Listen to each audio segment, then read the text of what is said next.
Mais pour moi, quand ils voient quelqu'un venir vers eux, ils sont très contents parce que c'est pas possible, c'est merveilleux. Amen. Et savoir que c'est une onction, c'est une grâce pour nous. Amen. C'est une grâce du Seigneur qui nous a visités ce matin. Nous sommes très contents. Est-ce qu'on peut encore une fois saluer la présence de l'onction du Seigneur parmi nous? Nous croyons aux promesses de Dieu. Amen. Nous croyons à Joël 2, 28. Amen. Dans les derniers jours, je répondrai de mon esprit sur toute chair. Nous croyons en Acte 1, verset 8. Je vous enverrai une puissance, le Saint-Esprit survenant sur vous et vous serez mes témoins. Et je crois que chaque personne ici est appelée à rendre le témoignage de la grâce de Dieu qui lui a été donnée. Amen.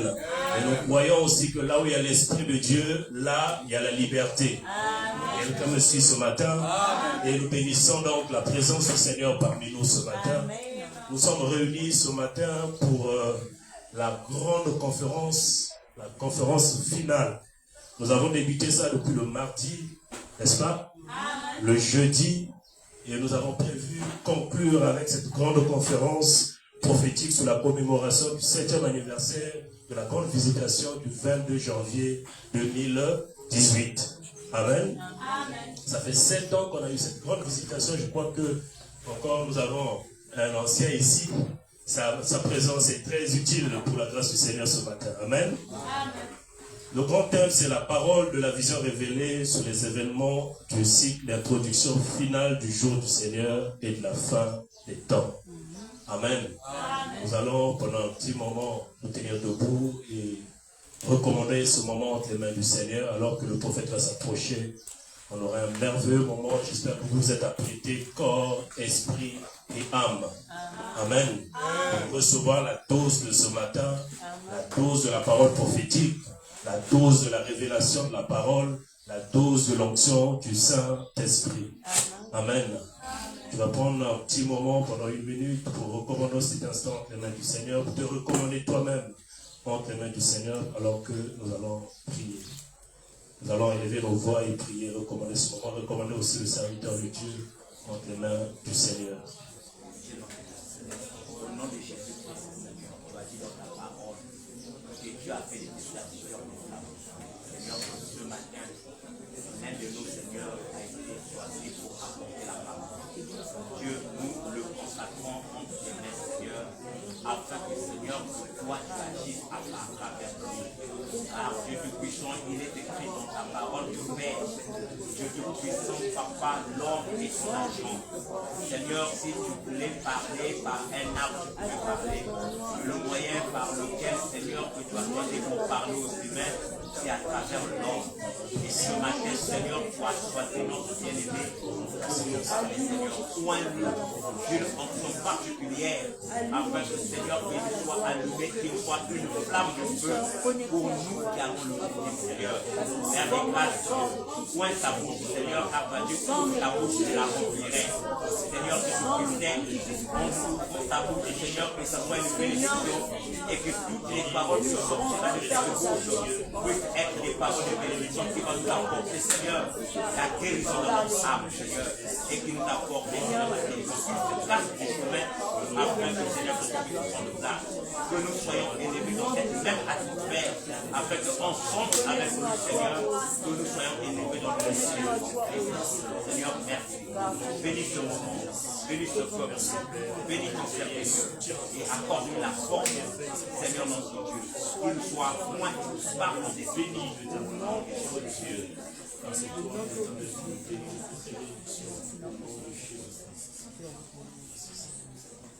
Dieu, notre précieux Père Céleste, nous te sommes infiniment reconnaissants pour nous avoir accordé la grâce d'être réunis ce matin autour de ta parole.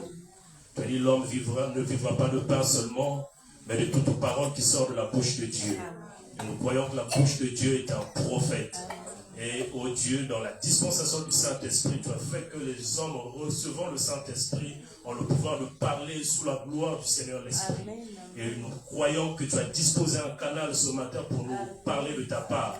Nous te le recommandons dans le nom de Jésus-Christ, afin que toi, le grand prophète, que tu parles au travers de lui, Seigneur. Toi qui as annoncé les choses dès avant, ô Dieu, la fondation du monde, ô roi, et qui les emmène à exécution dans le temps, Seigneur. Gloire et honneur te soient rendus.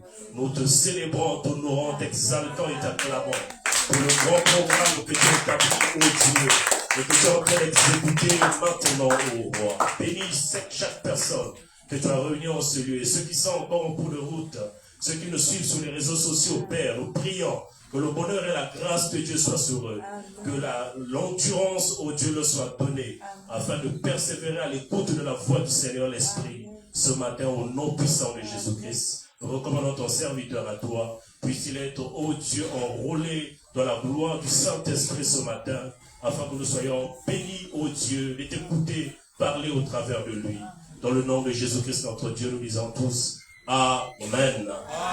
Amen.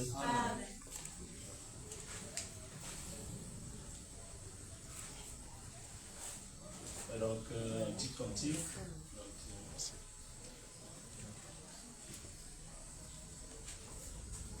Prendre un cantique d'adoration.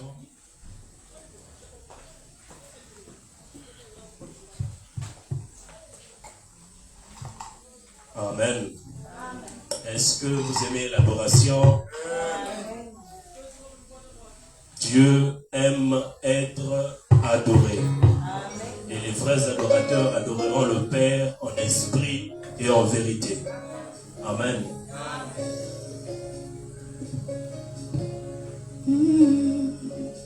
Chante ce cantique de tout ton cœur alors que nous allons disposer nos cœurs, nos esprits. Sur la terre, comme au ciel, il n'y a aucun comme toi. Dans le ciel, sur la terre, je n'ai que toi. Sur la terre, comme au ciel, il n'y a aucun comme toi. Est-ce que tu me crois? Dans le ciel, sur la terre, je n'ai que toi. Descendons de ton monde. Tu as touché nos vies pour un salut impérissable. Tu es mon possesseur légal.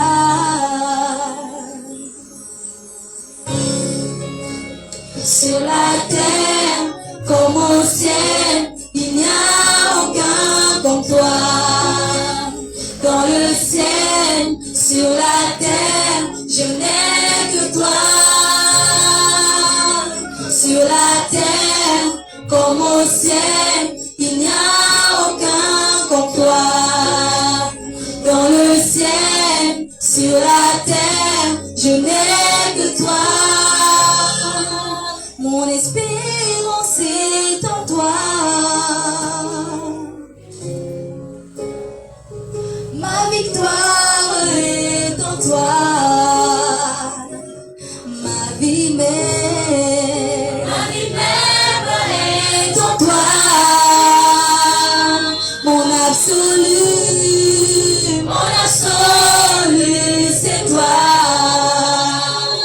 Mon espérance est en toi. Ma victoire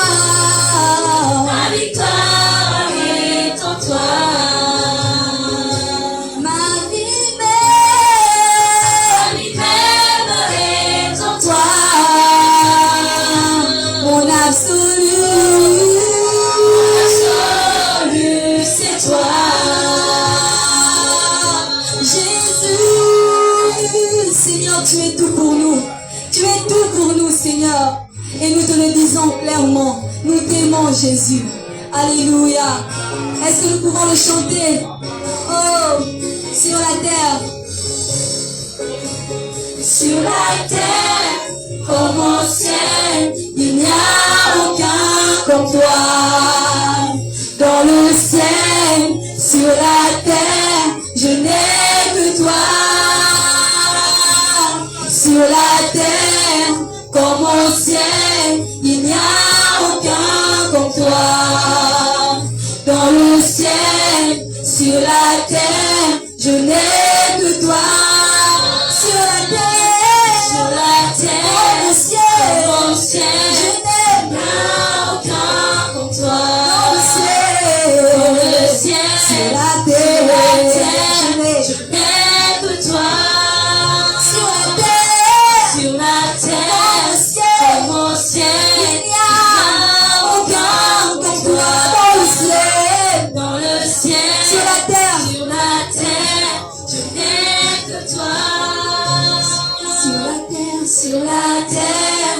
Comme au ciel, il n'y a aucun comme toi. Dans le ciel, sur la terre, je n'ai que toi. Gloire à Dieu. Alléluia. Alléluia. Est-ce que tu crois que sur la terre et dans le ciel, il n'y a personne comme Jésus? Est-ce que dans ta vie, il n'y a personne comme Jésus? Est-ce que dans ta famille, il n'y a personne comme Jésus? Amen. Qui serait être une révélation personnelle pour toi? Qu'il n'y ait personne qui prenne la position, la valeur de Jésus dans ta vie. Amen. Qu'il n'y ait personne qui puisse avoir la même considération que Jésus dans ta vie. Parce que la première chose que tu mettras devant toi serait d'être une idole et risque de prendre la place de Dieu dans ta vie. Et que la place de Dieu, la première place de Dieu dans ta vie soit la place que tu vas accorder à Dieu. Puisque le commandement te dit, tu honoreras, tu adoreras, tu aimeras ton Seigneur de tout ton cœur, de toute ton âme et de toute ta pensée. Amen. Puisse Dieu avoir la primauté, la première place dans ta vie. Amen. Alors on va, sous vos acclamations, recevoir le prophète de Dieu, Joseph Perfection.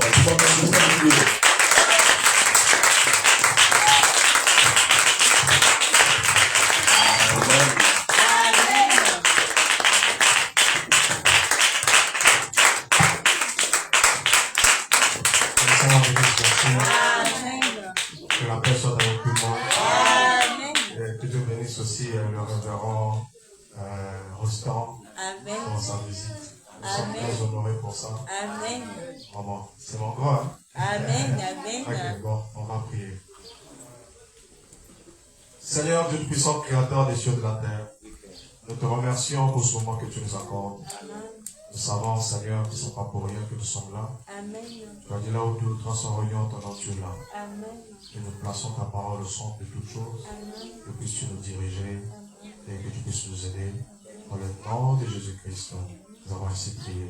Amen. Amen. Ok, vraiment, il fallait que je puisse mettre déjà les détails, sinon on va finir à 18h. Amen. Amen.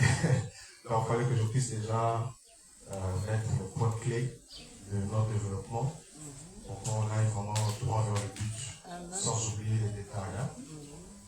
Vraiment, on va lire la parole de Dieu.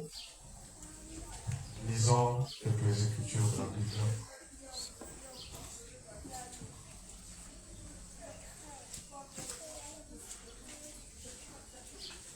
Commençons par Matthieu, le chapitre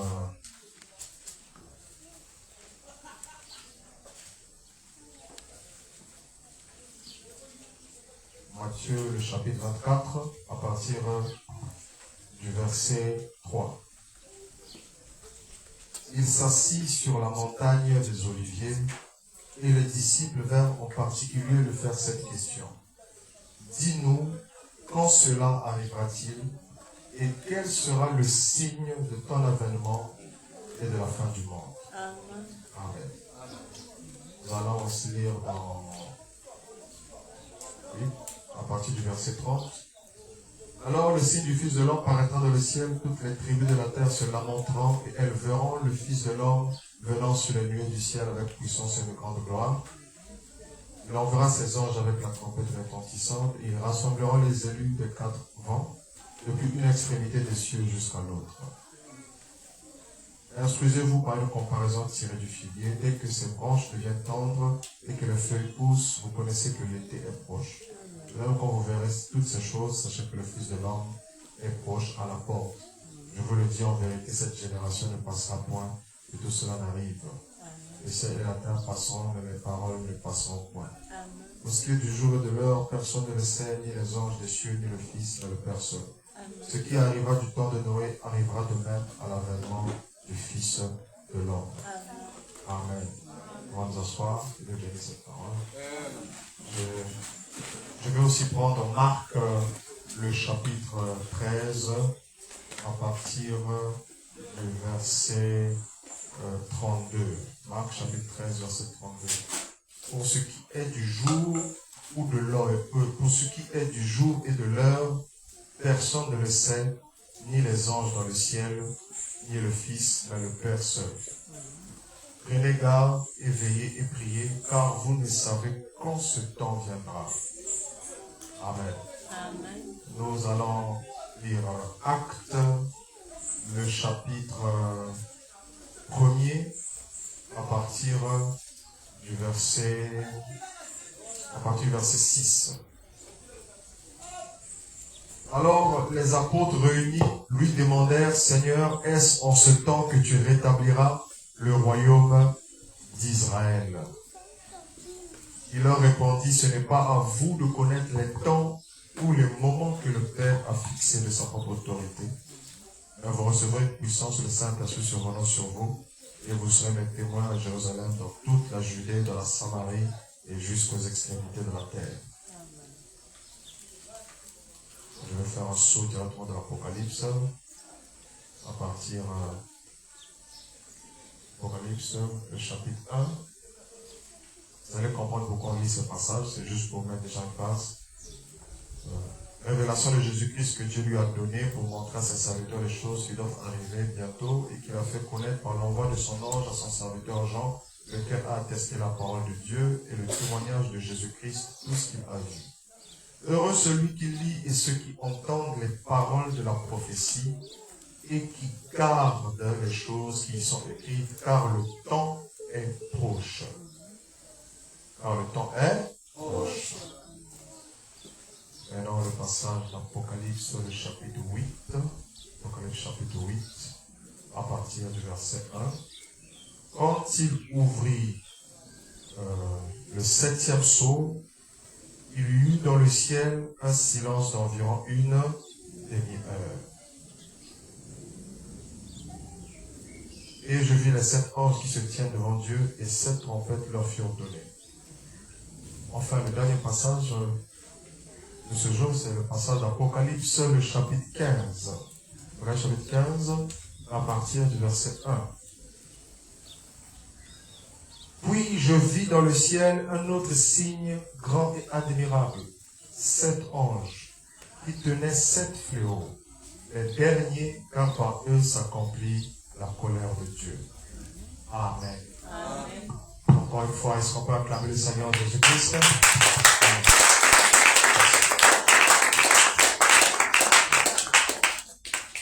Je suis dans la joie d'être ici. Parlons des choses vraiment très profondes de la parole de Dieu. Parce que le Seigneur veut vraiment attirer l'attention de son peuple. Amen. Alors, c'est donc la suite et la clôture de la conférence prophétique que nous avons commencé le mercredi. Mais aujourd'hui, ça va vraiment résumer tout. Et le grand thème de cette conférence, c'était la parole de la révélation, d'accord, qui avait été révélée sur le cycle des événements qui doivent marquer le moment de l'avènement du Seigneur. Bref, en résumé, aujourd'hui, je donne un thème précis par rapport à aujourd'hui, la révélation prophétique. Voilà, la révélation prophétique, c'est ça le grand thème de cette clôture de conférence, la révélation prophétique. Et pour sous-thème, pour permettre de comprendre le contexte de cette révélation prophétique, le sceau de l'avènement du Seigneur et les événements de son processus apocalyptique. Voilà.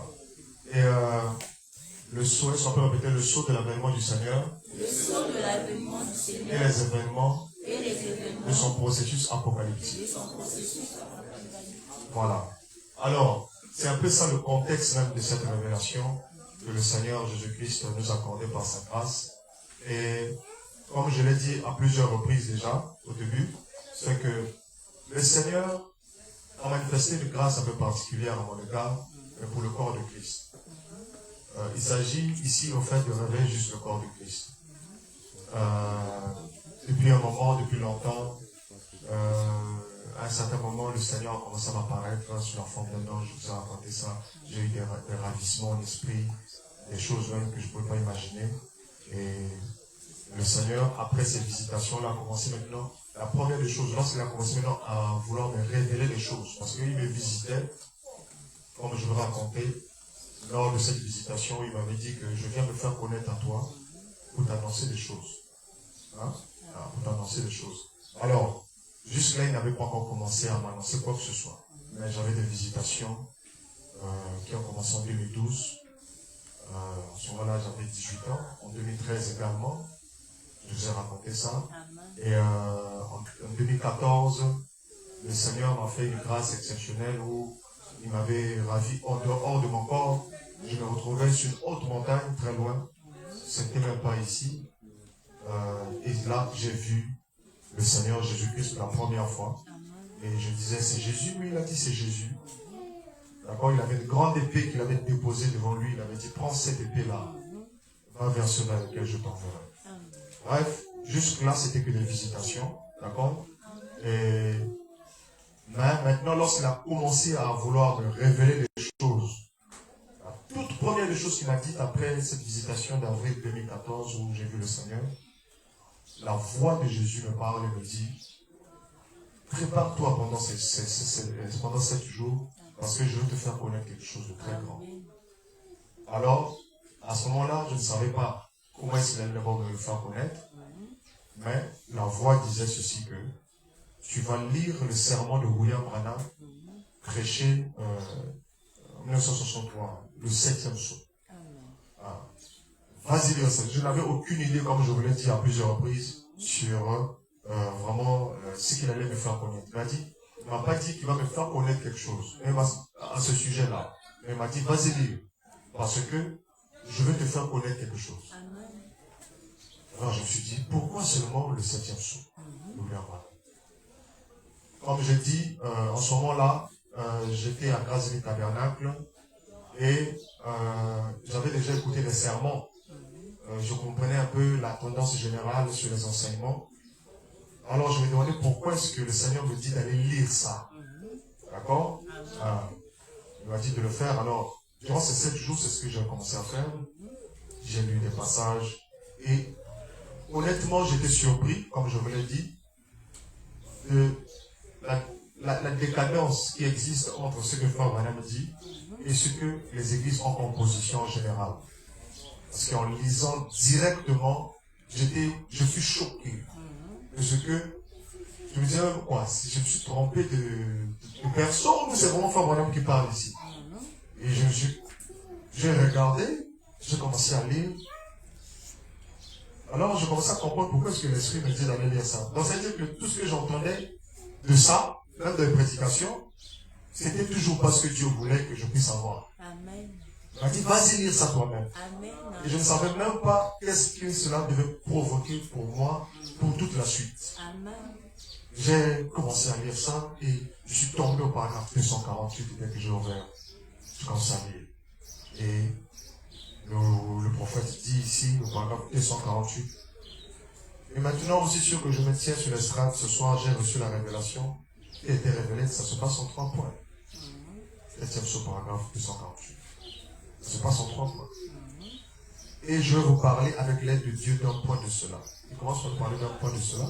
Le premier point de cela, il dit que voici la révélation pour entamer ce que je vais vous dire, de quoi il s'agit.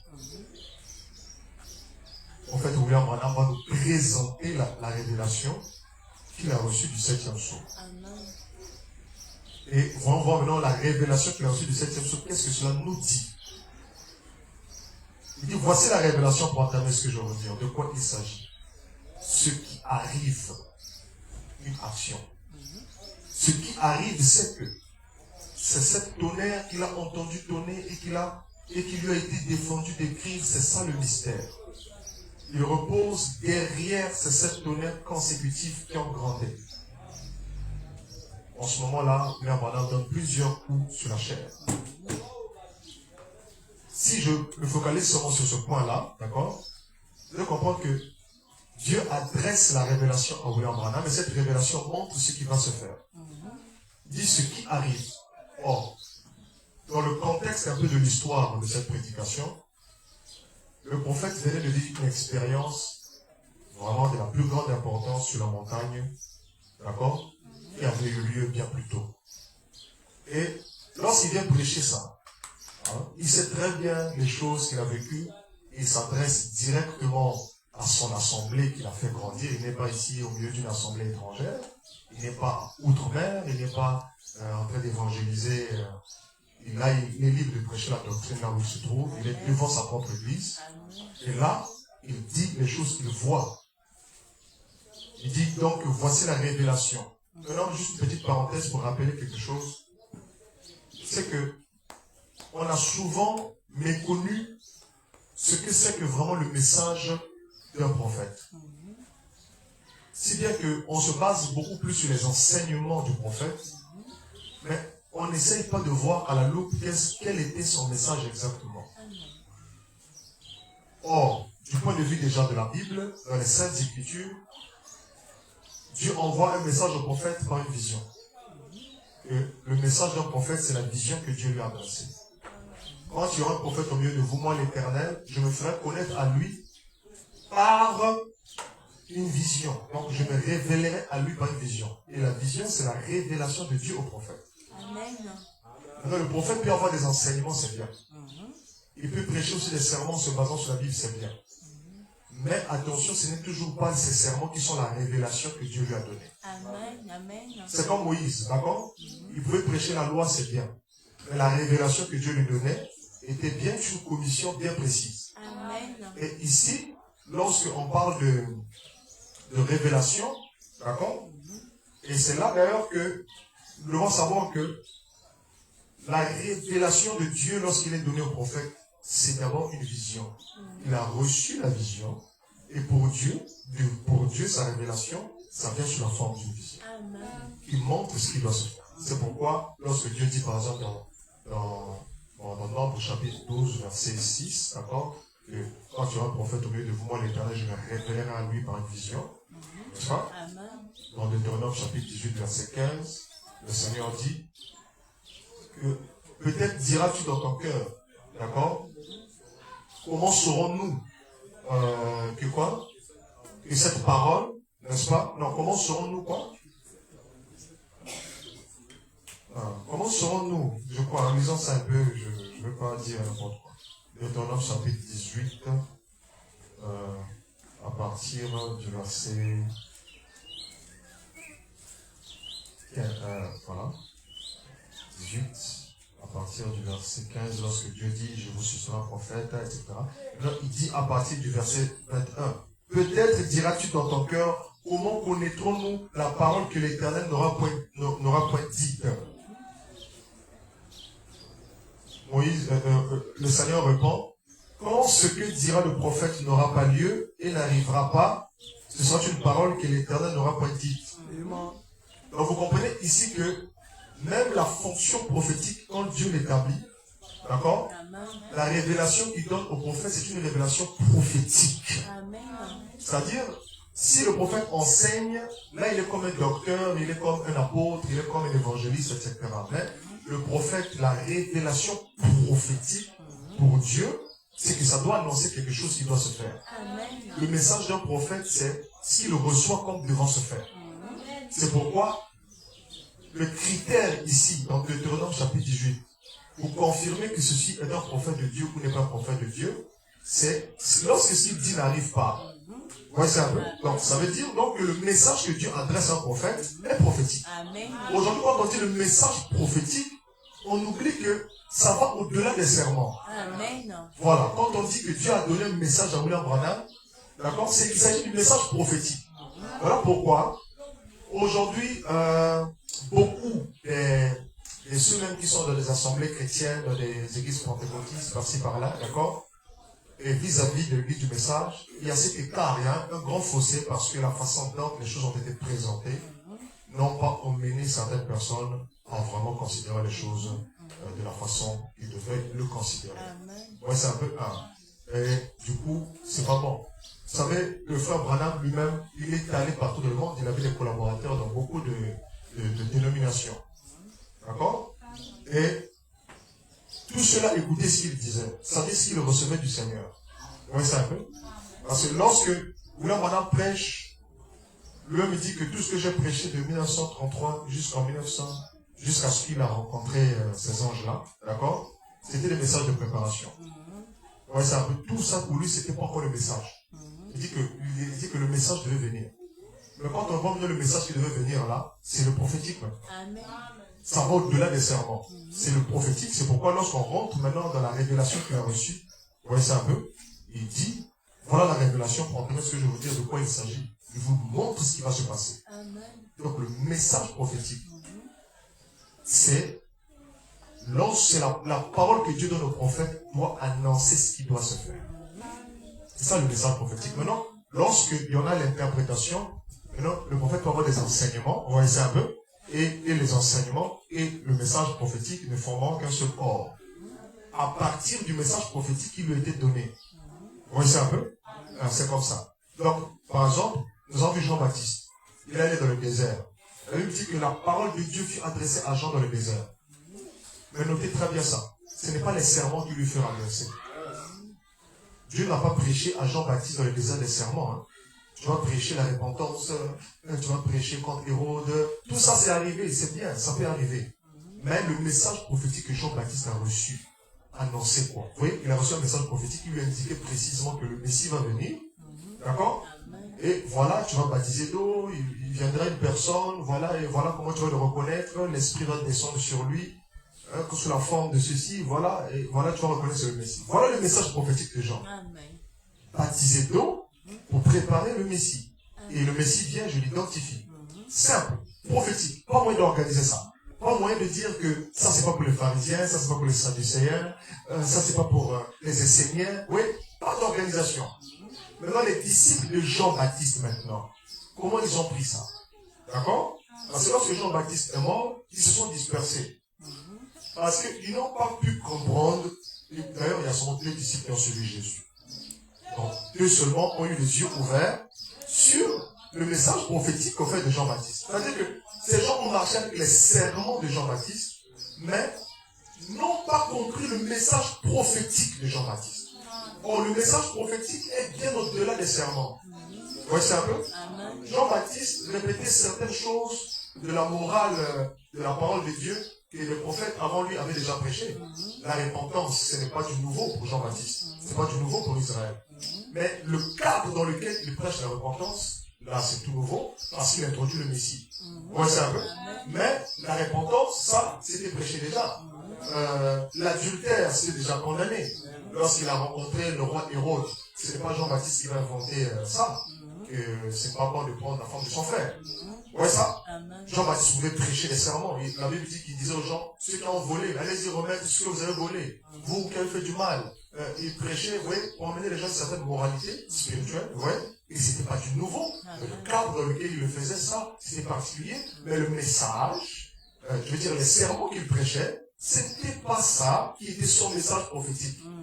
Son message prophétique, c'était précisément, je baptise d'eau. Et celui qui vient après moi vous baptisera du feu. Voilà le message de Jean-Baptiste. Et donc on ne peut pas organiser ça.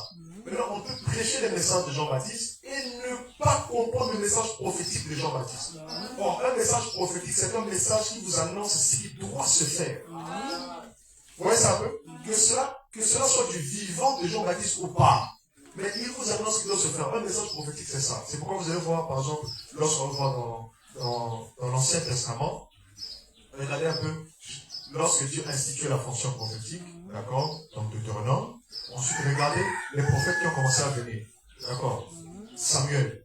Lorsque Samuel est arrivé, par exemple, la Bible dit que la parole de l'Éternel était rare au temps de Samuel. Les visions n'étaient pas fréquentes. Vous voyez ça un peu? Samuel chapitre 3. Mais vous avez remarqué que quand on dit que la parole de l'Éternel n'était pas rare, regardez un peu la profondeur de l'écriture sur ce sujet-là. La Bible ne dit pas que les Bibles étaient rares. Ça ne dit pas que les anciens étaient rares. Parce qu'en Israël, il y avait des sages, il y avait des anciens dans chaque tribu qui jugeaient le peuple, qui enseignaient le peuple la sagesse sur la loi. Moïse était enseigné même du vivant de Samuel. Mais pourtant, la Bible dit que la parole était rare. Quelle est donc la compréhension de Dieu à propos de la parole? C'est la vision. La vision était rare. Cette vision-là, c'est-à-dire que les gens avaient beau avoir les enseignements de Moïse, vous voyez ça? Les enseignements de la loi, et Samuel aussi pouvait prêcher les enseignements, mais ce n'était pas ça son message. Aujourd'hui, même nous, comme nous sommes ici aujourd'hui, on peut prêcher la divinité de Jésus-Christ, on peut prêcher le baptême de notre Seigneur Jésus-Christ. Ça, c'est l'évangile. Ça, c'est pour confirmer que oui, nous sommes des serviteurs de Jésus-Christ dans l'évangile. Mais ensuite, quel est le message que Dieu te donne? Voici un peu. Pour ce qui est du prophète, le message qu'il reçoit, d'accord, ne vient pas pour développer des enseignements à partir de la Bible. Ça vient pour annoncer quelque chose qui doit avoir lieu en confirmation de ce que la Bible a déjà dit. Voilà un peu ce qu'il essaie de vous dire ici. Donc c'est une parenthèse pour montrer un peu.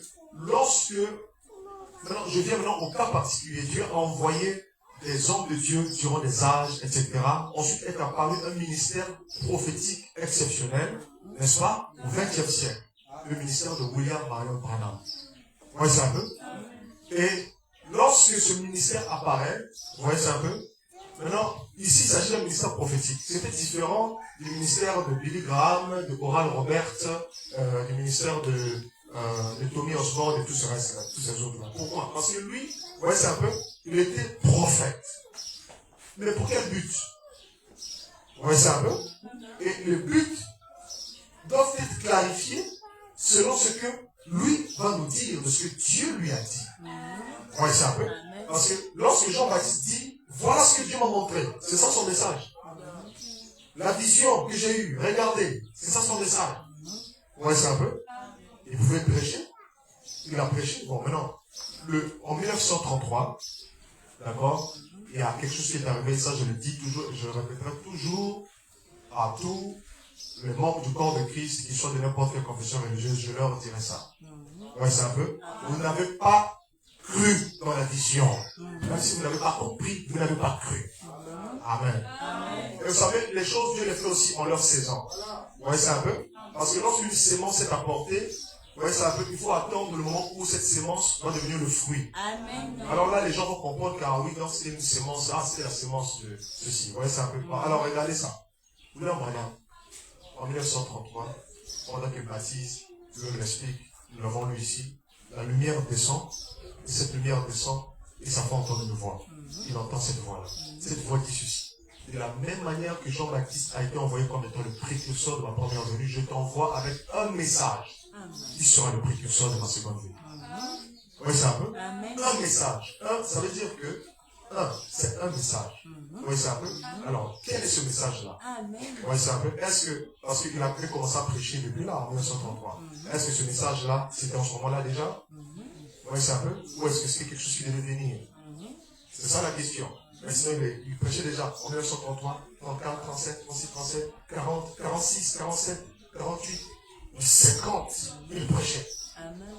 Jusqu'à arriver au moment où il reçoit la vision des 7 anges. Jusqu'à ce moment-là, il dit que tout ce qu'il prêchait là, c'était un message de préparation.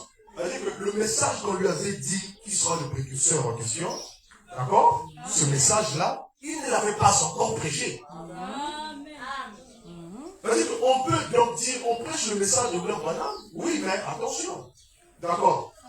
Les sermons, il les prêchait déjà. Mais le message là, il ne le prêchait pas encore. Et ça, c'est très important. Ouais, ça va. Du point de vue, puisque c'est un être céleste, c'est le même ange qui apparaissait aux prophètes dans l'Ancien Testament. Alors, si c'est le même ange des esprits des prophètes, alors, ça veut dire que cet ange-là, lorsqu'il dit que je donnerai un message, alors c'est dans le même système biblique ici. C'est que le message, lorsque je me ferai connaître un prophète, c'est par une vision. La parole de l'Éternel lui sera adressée par la vision pour lui montrer ce qui doit se faire. C'est ça le message. Donc, jusque-là, Dieu lui avait dit faire le travail d'un évangéliste. Vous voyez ça? Donc, prêche comme tout le monde. Prêche l'évangile comme tout le monde. Mais à un moment donné, tu vas recevoir un message. D'accord? Mais maintenant, c'est ça le problème. On peut prêcher les serments qu'il prêchait, n'est-ce pas? Il faisait le travail comme l'évangéliste. Vous voyez ça un peu? Mais avec un ministère prophétique, entre-temps, qui confirmait par les signes de son ministère, il était porteur d'un message particulier pour une génération. Vous voyez ça un peu? Donc, maintenant, lorsque le temps est arrivé pour que le message lui soit adressé, les serments ont diminué. D'accord? Vous voyez ça un peu? Pourquoi? Parce que maintenant, le prophétique qui devait être révélé. Parce que là, maintenant, c'est le Dieu des esprits des prophètes. Ah, là, maintenant, c'est le Dieu des esprits des prophètes. Il veut maintenant faire connaître le message majeur qui doit Vous voyez ça un peu? Donc, jusque-là, c'était un message de préparation. Vous savez, c'est comme une chenille. Avant qu'il soit papillon, ce sont des étapes. Vous voyez ça un peu? Mais, vous voyez, on attend la forme du papillon qui va s'envoler. C'est là que le message sort. Alors, j'ai toujours dit ceci pour montrer un peu aux frères que le message, William Branham l'a reçu en 1962, à la fin de l'année 1962. Lorsqu'il a reçu la vision là, il ne l'attendait pas, mais cette vision était tellement réelle, c'est tellement réel, lui-même le dit, il fut enlevé. Dans cette vision, il voit les êtres célestes, les 7 anges qui viennent dans sa direction. D'accord? Voilà, les 7 anges qui viennent dans sa direction, et quand ils viennent, ils venaient de l'Est, dit-il, ils allaient vers l'Ouest. Non, ils venaient de l'Ouest, ils allaient vers l'Est. Vous voyez ça un peu? Voilà. Et en passant, ils l'ont pris. C'est comme dans une grande explosion. Il s'est retrouvé dans le signe qu'il formait. Et lui-même voit très bien qu'ils forment un signe. D'accord? Maintenant, regardez. Il y avait peut-être d'autres hommes de Dieu. Il y avait aussi d'autres prophètes qui étaient là en ce moment-là. Mais pourquoi fallait-il que Louis seulement reçoive la vision de ce signe-là? Pourquoi fallait-il qu'il voit les anges qui forment un signe? Et quelle est la signification de cela par rapport aux Saintes Écritures? Ça, on arrive. Mais d'abord, Dieu montre la chose. Parce qu'il sait que la réponse, puisque c'est une vision scripturelle, ça doit avoir une réponse scripturelle. Vous voyez ça un peu? Donc il montre d'abord. Il voit les 7 anges venir sous la forme d'un signe particulier. Vous voyez ça un peu? Et il se retrouve dans ce signe en question, mais il dit que, vous voyez ça, nous l'avions lu quelque part, il dit que rien ne m'a été dit dedans. Tout était silencieux à l'intérieur. Rien ne lui a été dit. Et du coup, lorsqu'il est revenu de cette vision, vous voyez ça un peu, ça l'avait même paralysé, dit-il. D'accord? Parce que c'était tellement réel. Et il dit ceci que il croyait que c'était même sa mort, n'est-ce pas? Alors, il croyait que c'était sa mort. Mais entre-temps, Dieu avait permis qu'il voie quand son fils Joseph de l'autre côté, pour qu'il sache que non, c'est pas ta mort. Vous voyez ça un peu? Mais il s'est toujours questionné sur ça. Fin 1962, on est rentré en début 1963. C'est important de faire le contexte historique de ces choses-là. On est rentré au début de l'année 1963. William Branham ne sait toujours pas ce qui se passe. Qu'est-ce qui va se passer? D'accord? Il va sur la montagne. Vous priez, Seigneur, qu'est-ce que c'est? Est-ce que je dois me retirer? Qu'est-ce qui se passe? Quelle est la signification de ce que j'ai vu? Mais entre-temps, il avait prêché un message, Monsieur, est-ce le signe du temps de la fin? Où il a fait plusieurs, il a lancé plusieurs points d'interrogation. Est-ce que c'est ceci, c'est cela? On essaie de prendre les Écritures. Tout ça, c'était vrai. On essaie un peu. On essaie de voir un peu. Mais la réponse figée, il attendait même une réponse claire. Parce que juste là, c'est en tant que prophète qu'il essaie de comprendre la vision. Mais maintenant, il attendait la réponse claire du Seigneur. Il est arrivé sur la montagne, il dit, Seigneur, qu'est-ce que c'est que cette vision? Pendant qu'il prie comme ça, tout d'un coup, il voit une épée dans sa main. Une épée au sens réel, il voit une épée dans sa main. Il voit cette épée-là. La voix lui dit, c'est l'épée du roi. Pas l'épée d'un roi, mais l'épée du roi. On se souviens, l'épée, c'est la parole. C'est l'épée de l'esprit, c'est l'épée de la parole. Vous voyez un peu? Donc, il cherchait la signification de la vision et on lui dit que c'est l'épée. Et l'épée lui est venue par la vision. Un retour au système prophétique. Vous voyez ça? Parce que jusque-là, vous voyez ça? Maintenant, là, il fallait qu'il puisse maintenant annoncer le message. Vous voyez ça un peu? Voilà. L'épée en question, il ne l'a pas reçue en 1933. Mais il lui était parlé d'un message qu'il va recevoir. Il ne l'a pas reçu lorsque l'ange lui a envoyé pour aller dans le monde entier et prier pour les malades. Vous voyez ça un peu? Tout ça, c'était des préparations. Mais l'épée, il le reçoit. Vous voyez ça un peu? Par la vision. Et au moment où il reçoit cette signification, Dieu lui montre que c'est l'épée. L'épée du roi. Oh, l'épée du roi en question. D'accord? Qu'il a vu. William Branham dit que c'est le 3e but. Pour lui, par rapport à l'évolution de son ministère. Le premier but, le deuxième but, il dit le 3e but. D'accord? C'était ça l'épée. Oh, le 3e but en question qui était l'épée. D'accord? Il faut maintenant voir, parce que dans le 7e saut, lorsqu'il parle de ça, conformément à l'expérience qu'il a vécue sur la montagne, parce qu'après qu'il ait vu la vision de l'épée en question, maintenant après, il était allé à Arizona, et en ce moment-là, lorsqu'il était sur la montagne, cette vision s'est accomplie. Donc la vision qu'il a eue en 1962, vous voyez ça un peu, lorsque les 7 anges sont arrivés, ils sont vraiment arrivés sur la montagne. D'accord? Et vous savez, il était en train de faire la chasse avec les frères, eux étaient restés en bas, eux étaient en haut. D'accord? En ce moment-là, il a senti comme si on l'avait tiré. D'accord? Et regarde comme ça. Il voit cette ange. Son esprit a été élevé. Vous voyez ça un peu? Là, c'était élevé. Souvenez-vous dans la vision qu'il avait reçue. Rien ne lui était dit dans cette vision. Et dans l'accomplissement aussi, rien ne lui a été révélé ce jour-là. Sauf que de lui dire, retourne à l'est, d'accord? Car les 7 sceaux sont ouverts. Amen. Vous voyez ça un peu? Amen. Donc, sur mon terre, rien ne lui a été révélé. Exactement comme là. Maintenant, lorsqu'il va retourner à l'est, d'accord? À Jeffersonville, d'accord? Il va prêcher les sermons du premier sceau, deuxième, troisième, quatrième, cinquième, sixième. Déjà avant de prêcher ça, il place Dieu se placer sur le l'assemblée. N'est-ce pas vrai? Parce que les gens s'attendaient peut-être à quelque chose de grandiose qui allait se produire en ce moment-là, mais les choses devaient être tellement simples. Une communication simple devait être faite. Mais lorsqu'il prêche le premier sceau, le deuxième, troisième, quatrième, cinquième sceau, il clôture lorsqu'il prêche le sixième sceau, il prêche question et réponse sur le sceau, et lorsqu'il prêche question et réponse sur le sceau, il lance un avertissement à l'église. Sur le sceau que je vais prêcher ce soir, le message que je vais prêcher ce soir, vous allez lire ces choses, donc question et réponse sur le sceau, il prêche le dimanche matin, parce que le 7e sceau, il prêche ça le soir, le même jour. Vous voyez ça un peu? Voilà. Donc, et là, lorsqu'il prêche, il dit sur ce sceau que je vais prêcher ce soir, faites attention. Ne cherchez surtout à interpréter rien. Gardez le message là tout simple. Amen. Tel qu'il est. C'est clair. Dit quelque part que si Dieu voudra vous faire savoir quelque chose, il vous l'enverra. Amen. Dit, sinon vous ne ferez que gâcher le plan de Dieu. Parce que Dieu a un plan. Lui, il savait qu'il y avait un plan. Amen. Sinon, vous ferez que gâcher le plan de Dieu. Il a averti sur les ismes. Vous voyez ça? Et on voit les ismes aujourd'hui. Ceux qui sont partis de tel côté, ceux qui sont partis de tel côté, parce qu'ils ont cherché eux-mêmes à interpréter ça par l'intellect. Amen. Vous voyez ça un peu? Bon, maintenant, lorsqu'il en vient maintenant à prêcher le 7e sceau, amen, et c'est là où je suis tombé ce jour-là, lorsque le Saint-Esprit m'a dit, lis ça, lis ces choses-là. Vous voyez que le premier point qu'il développe là, d'accord, c'est au sujet des 7 tonnerres. Je reviens sur ça. Au sujet du 3e bulle, d'accord, je crois que nous avons lu ça une fois, et j'ai ces trucs-là, voilà, au paragraphe 300 du 7e sceau. Il dit ceci que,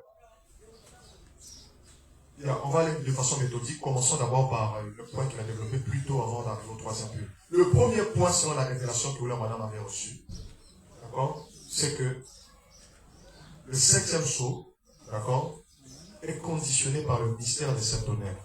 Ça, c'est le premier point. Après, il va descendre sur le mystère du 3e bulle. On va revenir sur ça. Et donc, c'est pourquoi nous avons lu ce que j'ai ouvert alors au paragraphe 248 que j'avais dicté au début.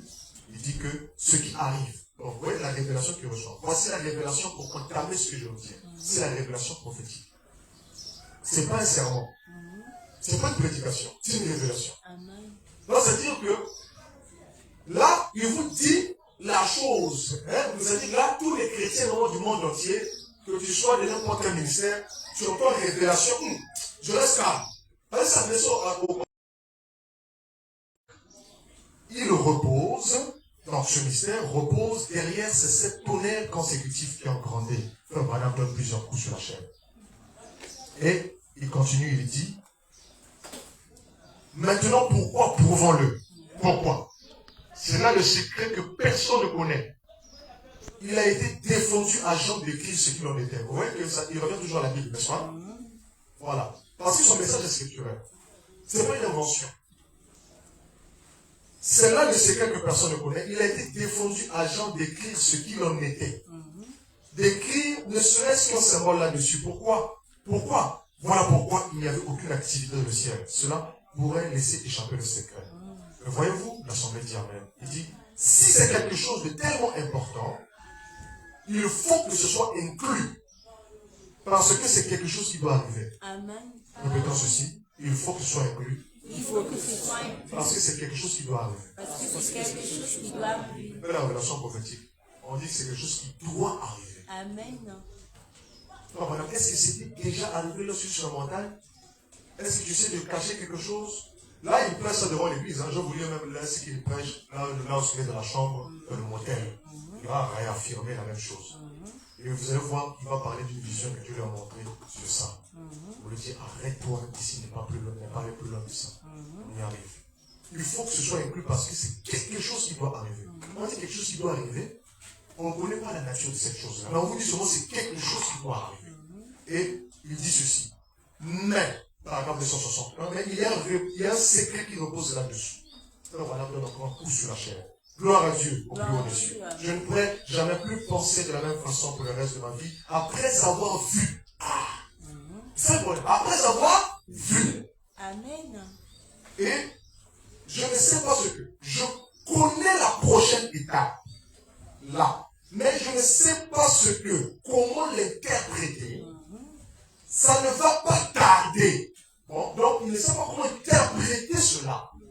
Mais ça ne va pas tarder. Amen. Souvenez-vous, lorsque les anges lui sont apparus, lui ont dit, va à l'est, les cieux sont ouverts. Mais on ne lui a pas donné la durée de temps pour que les cieux soient ouverts. On ne lui a pas donné la durée de temps pour lui dire que bon, ça soit ouvert à quel moment. Non. Mais retourne à l'est, c'est un peu comme lorsqu'on a dit aux apôtres, hein, ils sont accompagnés, ils étaient en Galilée, ils ont vu l'ascension de Jésus, Jésus est monté, mais Jésus leur a dit, retournez à Jérusalem, attendez à la chambre haute jusqu'à ce que toute la promesse soit accomplie. Amen. Or, lorsque Jésus est monté, il était monté en haut, il a soufflé. La Bible dit qu'il avait soufflé sur eux. Vous avez recevé le Saint-Esprit. Donc c'était déjà le début. Mais ce n'est pas encore l'accomplissement. Parce que l'accomplissement, c'est la chose finale qui doit être faite. Ils sont arrivés sur la chambre, dans la chambre haute. Jésus leur a dit, attendez. Et c'est un peu ça. Lorsque Dieu dit aussi, voilà, retourne, ce n'est pas seulement à lui qu'on dit ça. On dit ça aussi à tous ceux qui reçoivent et qui étaient censés recevoir le message prophétique en soi. D'attendre jusqu'à ce que tout ce qui a été dit, ce qui doit être ouvert, soit ouvert. Mais non, lorsqu'il dit ici que je connais la prochaine étape, mais je ne sais pas ce que, comment l'interpréter, ça ne va pas tarder. Voici ce que j'ai noté quand c'est arrivé. Donc, qu'est-ce qui est arrivé? Si vous pouvez le voir là, il avait écrit ça sur un bout de papier. D'accord? Il avait écrit ça dans un bout de papier. Si vous pouvez noter, j'ai noté, voici ce que j'ai noté quand c'est arrivé, si vous pouvez le voir là. Il avait noté ça. Arrêtez. Ne pas aller plus loin que ceci, ici. Et il dit, je ne suis pas du genre fanatique. Je vous dis simplement la vérité. Amen. C'est clair. Amen. Ouais, c'est un peu. Donc, avant d'abord de se poser la question, donc, qu'est-ce que ça veut dire? Donc, vous voulez dire quoi? Non. Il faut d'abord recevoir ce qui a été dit là. C'est-à-dire que le message prophétique là, le message de William Branham, c'était le 7e saut. C'est ça son message. Maintenant, le message, il a dit quoi? C'est ça le problème. Maintenant, le message qu'il a reçu du 7e saut là, ça dit quoi? Les gens le vanillent. C'est clair. Parce que si on s'arrête, on va dire le message c'était le 7e saut. Le message du 7e saut dit quoi? C'est ça. Parce que ce message a été donné comme une sémence à l'épouse. Amen. Que l'épouse devient enceinte de ça. N'est-ce pas? Et donc l'épouse doit reproduire ça. Exactement. Parce que c'est une sémence qui est reçue Amen. pour être reproduite. Amen. N'est-ce pas? Amen. Parce que ailleurs, William Branham dit quoi? La sémence, n'est-ce pas? L'esprit tombera pour produire la moisson de la sémence sur laquelle elle tombe. Amen. Il dit que cela arrivera de la dernière pluie, n'est-ce pas? Amen. Il dit ça.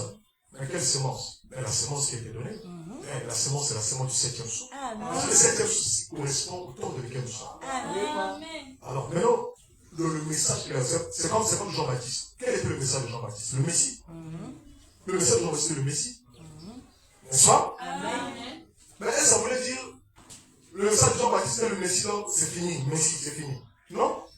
Ça fait une manifestation. Il a dit que le message de Jean-Baptiste, c'est le Messie.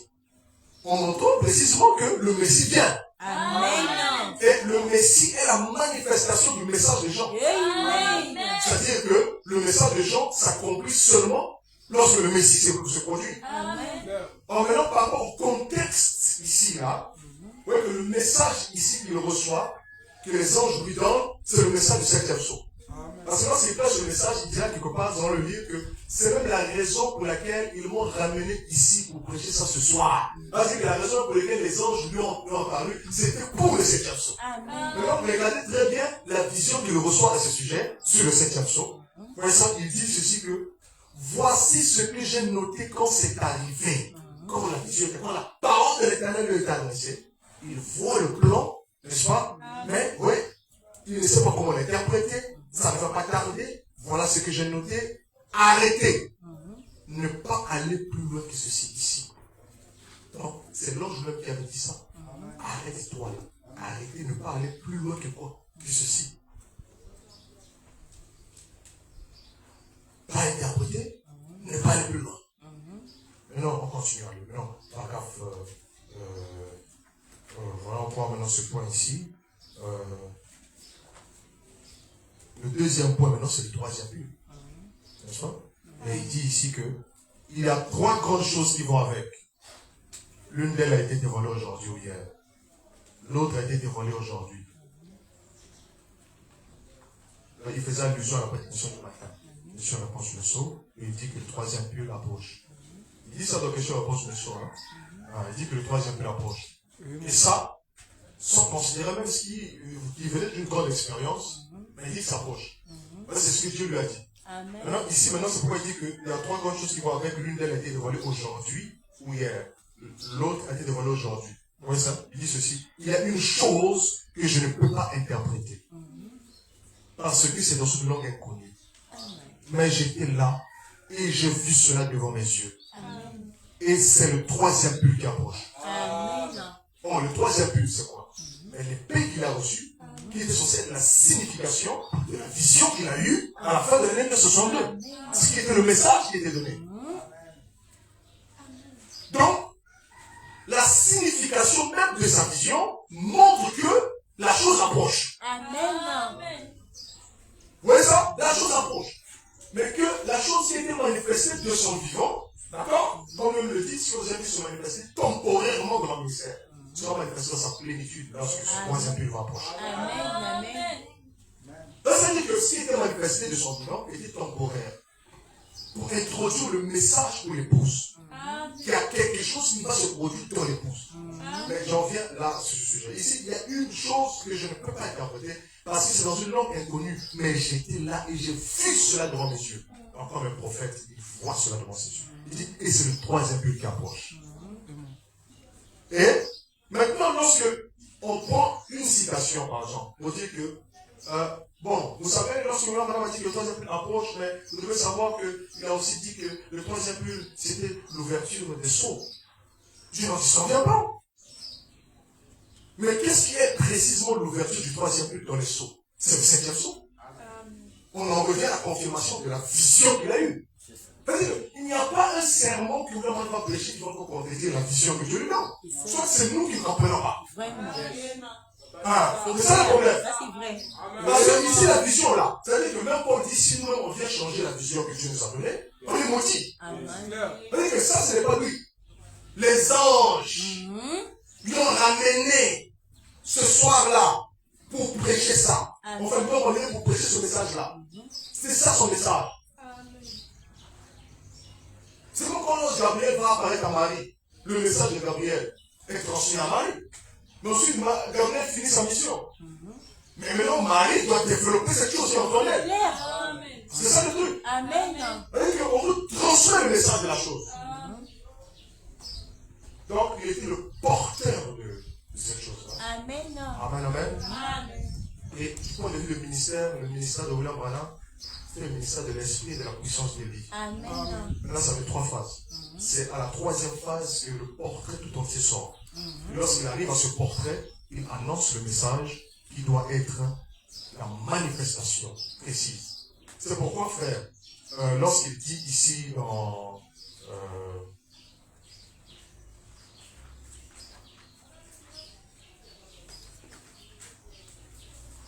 il dit donc que le 3e but approche, frère Branham donne 3 coups sur la chair, il dit que le Saint-Esprit de Dieu, il s'arrête. Il ne cite plus.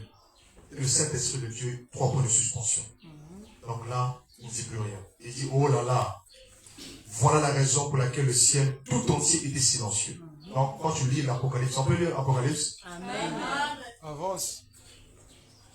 Donc, quand tu vas lire Apocalypse chapitre 8, il dit quoi? Quand il ouvrit le 7e sceau, il y eut un silence d'environ 1 heure et demie. Maintenant, la raison pour laquelle, dans la révélation qu'il lui est donnée, voilà la raison pour laquelle le ciel était tout silencieux, c'était quoi? C'était le 3e but qui approche. Pas le troisième but qui est venu, pas le troisième but qui a été accompli, mais le troisième but qui approche. Parce que dès le début, il dit que si c'est quelque chose de tellement important, il faut que cela soit inclus parce que c'est quelque chose qui doit arriver. Amen. Qui doit arriver. Il dit, maintenant je fais mieux de m'arrêter ici même, voyez-vous, je sens que je ne dois pas en dire plus long. Alors souvenez-vous simplement le 7e sceau, la raison pour laquelle il n'a pas été ouvert. Ah, maintenant il a dit. On a suivi la démonstration. Alors, souvenez-vous simplement le 7e sceau, la raison pour laquelle il n'a pas été ouvert. Je vous rappelle, nous sommes toujours au paragraphe 300, d'accord? Frère Branham donne 6 coups sur la chair encore une fois. Vous voyez? La raison pour laquelle il ne l'a pas révélé, c'est que personne ne doit savoir ce qu'il en est. Vous voyez ça un peu? Et là, il parle selon ce qu'il a vu. Mais aujourd'hui, beaucoup de gens parlent selon ce qu'ils comprennent. Vous voyez ça un peu? Et ne savent pas que la parole de l'Éternel, c'est la vision qui a été adressée. Ah. Donc, ça veut dire qu'aujourd'hui, lorsqu'on va dire que William Branham, il est un grand prophète de Dieu, il a accompli des miracles, il a fait ceci, il a fait cela, il a prêché des sermons, la divinité de Jésus-Christ, tout ça, c'est bien tout ça. Mais après, le message prophétique de William Branham, c'est quoi? C'est pas la divinité de Jésus-Christ. C'est clair. Sinon, regardez ceci. Comment est-ce que Dieu va envoyer Jérémie pour répéter ce que dit Amos? Même quand les deux ont la même confession de la loi. Même chose aujourd'hui. Paul a prêché ces choses. Alors quelle est la valeur ajoutée de Dieu d'envoyer un prophète s'il vient répéter encore ce que Paul dit, tout en sachant que les deux vont forcément parler de la même façon s'ils sont dans l'évangile. Quand on dit un message, c'est pas dire un autre évangile, non. C'est-à-dire que quelle est la chose spécifique que Dieu donne à cet homme-là pour le différencier de l'évangile commun?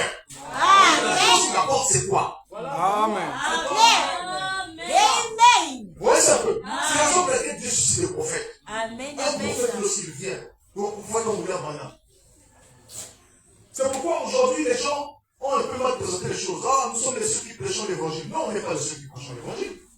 Laissez les gens prêcher l'évangile. Jésus a dit que cette bonne nouvelle sera prêchée dans le monde entier pour servir de témoignage.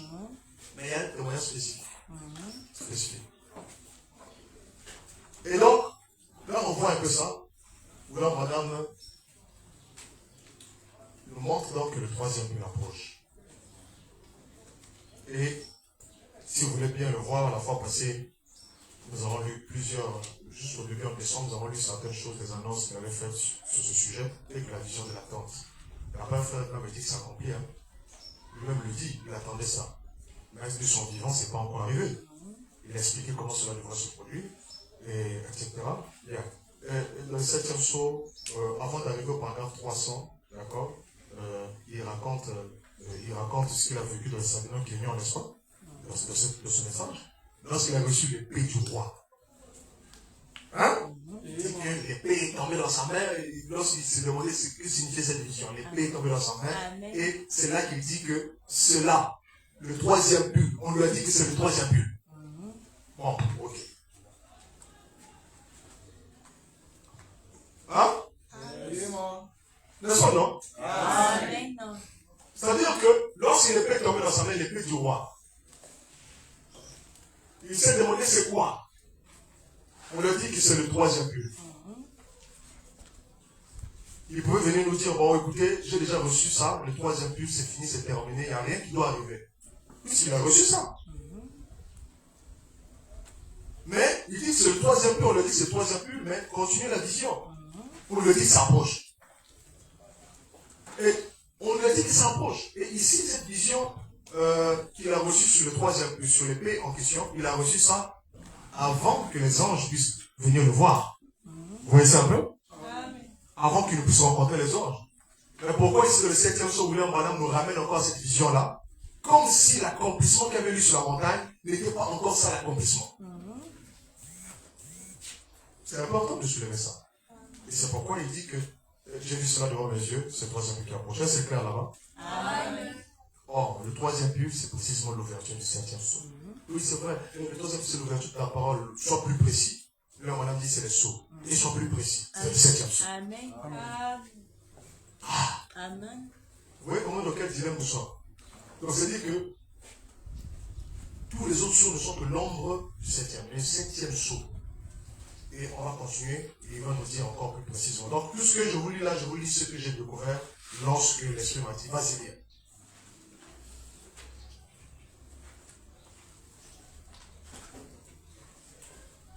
Paragraphe 323. Or, le grand secret qui repose sous ce sceau, je ne sais pas ce que c'est. Je ne le sais pas. Je n'ai pas réussi à le déchiffrer. Maintenant, quand les gens lisent ça, ils voient comme si, oh, enfin, madame est en train de se rabaisser. Mais est-ce que c'est vous qui êtes le prophète? Vraiment, c'est ça. Vous comprenez un peu ça? Amen. Il dit ici que je ne suis pas du genre fanatique. Je vous dis simplement la vérité. Vraiment. C'est ça. Nous aussi, on ne doit pas être du genre fanatique. On doit simplement dire la vérité. Amen, c'est clair. Or, le grand secret qui repose sous ce sceau, je ne sais pas ce que c'est, je ne le sais pas. Je n'ai pas réussi à le déchiffrer. Je n'ai pas réussi à savoir précisément ce qui était dit. Mais je sais que c'était ces 7 tonnerres qui se sont fait entendre coup sur coup, qui ont simplement tonné à 7 reprises. Et, regardez bien la vision. Et cela s'est déployé pour montrer autre chose que j'ai vu. Alors, quand j'ai vu cela, j'ai cherché l'interprétation, c'est passé à toute vitesse, mais je n'ai pas réussi à le déchiffrer. C'est tout à fait vrai. Vous voyez? Ce n'est pas encore tout à fait l'heure pour cela. Amen. Voilà le message du 7e sceau, ce que ça nous dit. C'est clair. Ouais, c'est un peu. Amen. Mais il dit, mais nous entrons dans ce cycle. Voyez-vous, c'est pour bientôt. Non, le bientôt là, frère. Est-ce que le bientôt là était déjà achevé? Je vous fais signe là, nous sommes après l'expérience qu'il a eue sur la montagne. Il parle comme ça. Sous la vision qu'il reçoit les 7 anges pour le 7e sceau. Maintenant, qui va venir modifier ça? Vous voyez ça un peu? On ne peut pas modifier ça. Ça veut dire que venir concrétiser la vision, ça veut dire que même si tu prenais une citation, sois sûr, hein? Parce qu'une citation qui va encore concrétiser la vision, si cela se faisait, je te conseillerais de prendre la vision. Mais si tu prends la citation, donc tu as mal compris. Je vous dis que les gens me prennent cette citation. Mais le troisième plus, c'est l'ouverture des sceaux. Je dis Amen. Mais lequel des sceaux précisément? Amen. Et là, les gens sont KO. Parce que les gens veulent dévier le site du Seigneur qui a été donné. Vous allez revenir sur ça. Amen. Amen. Ce n'est pas encore tout à fait l'heure pour cela. C'est une grave affirmation. Vraiment. C'est-à-dire qu'il y a des choses, Dieu ne fait qu'en son temps. Amen. Et il dit ici, mais nous entrons dans ce cycle, voyez-vous, c'est pour bientôt. Alors la chose à faire, c'est de vous rappeler que je vous parle au nom du Seigneur. Alors, Amen. là, c'est ça le problème. Est-ce que les gens comprennent que là, ils parlent au nom du Seigneur? Et regardez, tenez-vous prêts. Tenez-vous prêts. Car vous ne savez pas à quel moment quelque chose peut arriver. Amen. C'est toujours mystérieux. Quelque chose peut arriver. Vous ne savez pas à quel moment quelque chose peut arriver. Je vous dis seulement ce que j'ai vu et ce qui m'a été dit. Amen. Voilà le message prophétique. C'est clair. Donc je vous dis seulement ce qui m'a été dit. Amen. Ce que j'ai vu et ce qui m'a été dit. Mais là, aujourd'hui, les gens disent que non, on a mieux compris le message aujourd'hui. Si vous voulez, madame était là aujourd'hui, il allait s'asseoir là, on a lui expliquer encore son message. Il allait même dire Amen. Parce que nous, aujourd'hui, on a compris ce qu'il voulait dire. Ah, tu as compris? La vision, c'est qu'elle est là, n'a pas besoin d'explication. C'est ça, c'est clair. La maman qui est au village, elle va avoir besoin de quelqu'un pour expliquer ça. Vraiment. Si la maman qui est au village, elle lit ça, elle va dire Amen. Amen.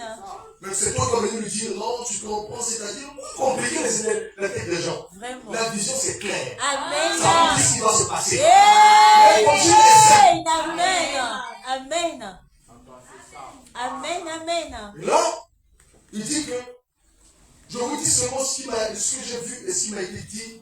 Et maintenant, vous faites ce que vous voulez.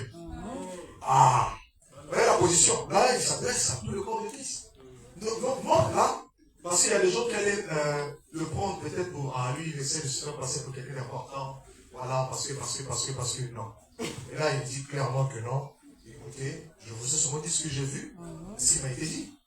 Maintenant, la raison pour laquelle j'ai eu ce ministère que j'ai eu, le discernement, la guérison, les miracles et toutes ces choses qui sont arrivées, c'est dans le but d'attirer votre attention sur le message que je vais recevoir. Amen. Et le message en question, c'est le 7e jour. Amen. Maintenant, je vous dis seulement ce que j'ai vu et ce qui m'a été dit. Amen. La raison même de toute cette question de l'exode de Père Madame, c'est pour que les gens écoutent ça. Amen. Mais est-ce que les gens peuvent écouter? Vraiment. Ah, ça veut dire que Dieu a gardé Jean-Baptiste jusqu'au ministère de 6 mois, hein, un petit temps. Regardez la position du ministère de Jésus-Christ. Juste 3 ans. Dieu peut vous laisser exercer pendant des années juste pour dire 2 ou 4 choses. Jean-Baptiste était gardé pendant 30 ans juste pour dire voici l'agneau de Dieu. Vous imaginez? Oui, effectivement, il faut référence. Tout ce temps-là. Et tout d'un coup, voici l'agneau de Dieu. Et il passe. Amen. Fini. Donc Dieu, il prépare les choses. Donc toute la raison pour laquelle il baptisait, comme on a posé la question à Jean-Baptiste, mais pourquoi tu baptises alors si tu n'es pas le Messie? Et la raison pour laquelle il avait ce genre de message, ce genre de manifestation, c'était pour que vous entendiez ce qu'il va dire. Maintenant, ce qu'il dit maintenant, il vous dit, je vous dis seulement ce que j'ai vu et ce qui m'a été dit. En souvenez-vous, le 7e jour, c'est le message de l'avènement du Seigneur. Amen. Et il vous annonce, en ayant ce ministère-là, il annonce cela. Mais on trouve que dans son annonce, ça indique un temps qui va venir. Amen. Non, c'est clair. Mais il a ce ministère. Amen. Amen. Et Dieu retire l'homme et le ministère continue. Amen. Ça va à la rencontre du temps. Madame dit que papa, nous aimions une fois que les anges en question qu'il avait rencontrés, d'accord, ils allaient à la rencontre du temps, de la venue du Seigneur. Nous n'oublions pas, on n'est plus là. Mais où sont ces anges? Ils allaient à la rencontre du temps, c'est que le premier but, c'était les petits oiseaux, le deuxième but, c'est les plus gros oiseaux, le troisième but, c'est les anges. Ils allaient tous à la rencontre du temps, de la venue du Seigneur. Amen. Et quand ils voient la rencontre de la venue du Seigneur, ils détiennent le mystère de ce moment-là, qui ne peut pas dévoiler seulement à ce moment-là. Amen. Mais maintenant, par exemple, le porteur Amen. Amen. Amen. du ministère Alléluia. et du message du ministère, Amen. Amen. il décroît. Amen. Il présente la chose qui sera le précurseur. Amen. C'est le message. Amen. Amen. Mais Amen. comment? Comment est-ce que le message est le précurseur? Mais c'est par son mystère, le sceau de ce message-là. Lorsque ce sceau sera ouvert, c'est ça qu'il présente. C'est-à-dire que ce n'est pas peut-être moi qui va présenter Jésus au monde, mais ce message. Amen. C'est ça qu'il va le faire. Amen. Gloire à Jésus. Amen. Et c'est ça le problème aujourd'hui. Amen, amen. Et donc, vous remarquez ça? Il nous dit ça. Je vous dis seulement ce que j'ai vu, ce qui m'a été dit. Je ne sais pas ce qui va se passer. Je ne sais pas. Tout ce que je sais, c'est que les 7 données retiennent ce mystère. Les cieux étaient tout silencieux, tout le monde a compris. Il se peut que ce soit le moment, il se peut que ce soit maintenant l'heure où cette personne remarquable dont nous attendons l'entrée en scène pourrait rentrer en scène. Peut-être que ce ministère que j'ai exercé en essayant de ramener les gens à la parole, à poser un fondement. Si c'est le cas, je vous quitterai pour de bon. Nous ne serons pas deux ici en même temps. Vous voyez, si c'est le cas, lui va croître, moi je vais diminuer. Mais je vous ai seulement dit ce qui m'a été montré. Amen. Dieu m'a accordé le privilège de voir cela. Amen. Amen. De voir comme Moïse. Moïse n'est pas entré dans la terre de Canaan, mais il a vu ça. Il a même fait la répartition. Ephraïm sera ici, Manassé sera ici, Judas sera ici. Non. Il avait ça dans le plan de la vision. Et la manifestation lui-même n'était pas dedans. Mais il a vu. Dieu l'a élevé sur la montagne Nebo, en face du pays. Dieu lui a montré tout le beau pays. Dieu lui a dit, regarde ce que va posséder ce peuple-là, que tu as fait sortir d'Égypte. Regarde. Il a commencé à voir, Dieu lui a dit que tu ne vas pas rentrer. Amen. Moi, je vais te le dire. Mais s'il a vu là, maintenant imaginez que les enfants d'Israël se restent là, sont à pleurer, Moïse est parti. Mais ils allaient ignorer le message prophétique. C'est ça. Le message prophétique, c'était prendre possession Vraiment. du pays. J'aime bien la chanson. Le 7e jour, ma patrie. Amen. Emmenez-moi dans ma patrie. C'est bien. Amen. Mais il faut savoir précisément ce que c'est. Amen. Voyez ça un peu. Effectivement, c'est notre patrie. Vraiment. Mais à 3 étapes, voyez ça un peu. Sortir d'Égypte, passer par le désert. Voyez ça un peu. Entrer dans le pays. Amen. Ah oui, hein. C'est ça. Donc, regardez un peu ça.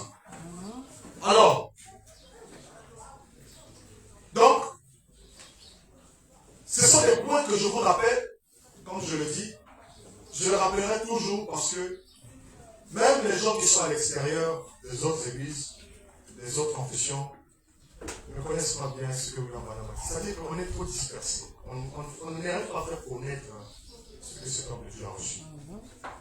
Voilà ça. Qu'est-ce qui intéresse le monde aujourd'hui? C'est la venue du Seigneur.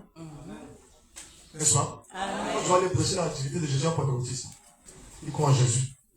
Aujourd'hui, tout le monde croit en Jésus est Dieu. Mais tu vas l'emmener quoi? Amen. La nouvelle naissance, eux aussi croient ça. On peut aussi avoir des pensées en moi, Seigneur. Mais frère, la parole prophétique, c'est une lampe qui lui. Amen. C'est une lumière sur le temps. Vous savez pourquoi tu as dit à William Madame d'emmagasiner la nourriture?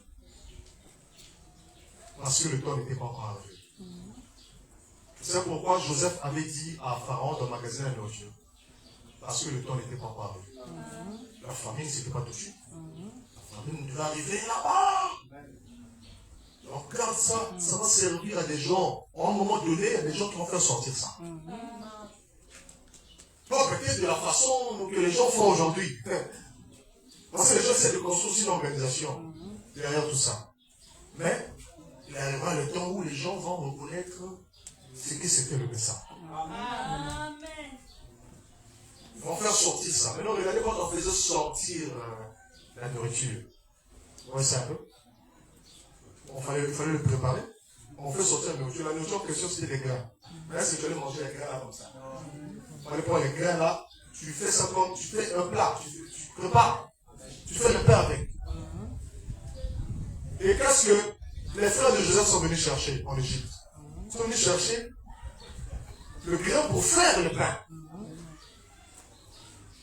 Bon, aujourd'hui, nous devons préparer le pain. Les ingrédients sont dans la Bible, les semences sont dans la Bible, et la vision qui a été donnée, c'est le plus grand, c'est la sémence du temps de la foi. Vous voyez ça un peu?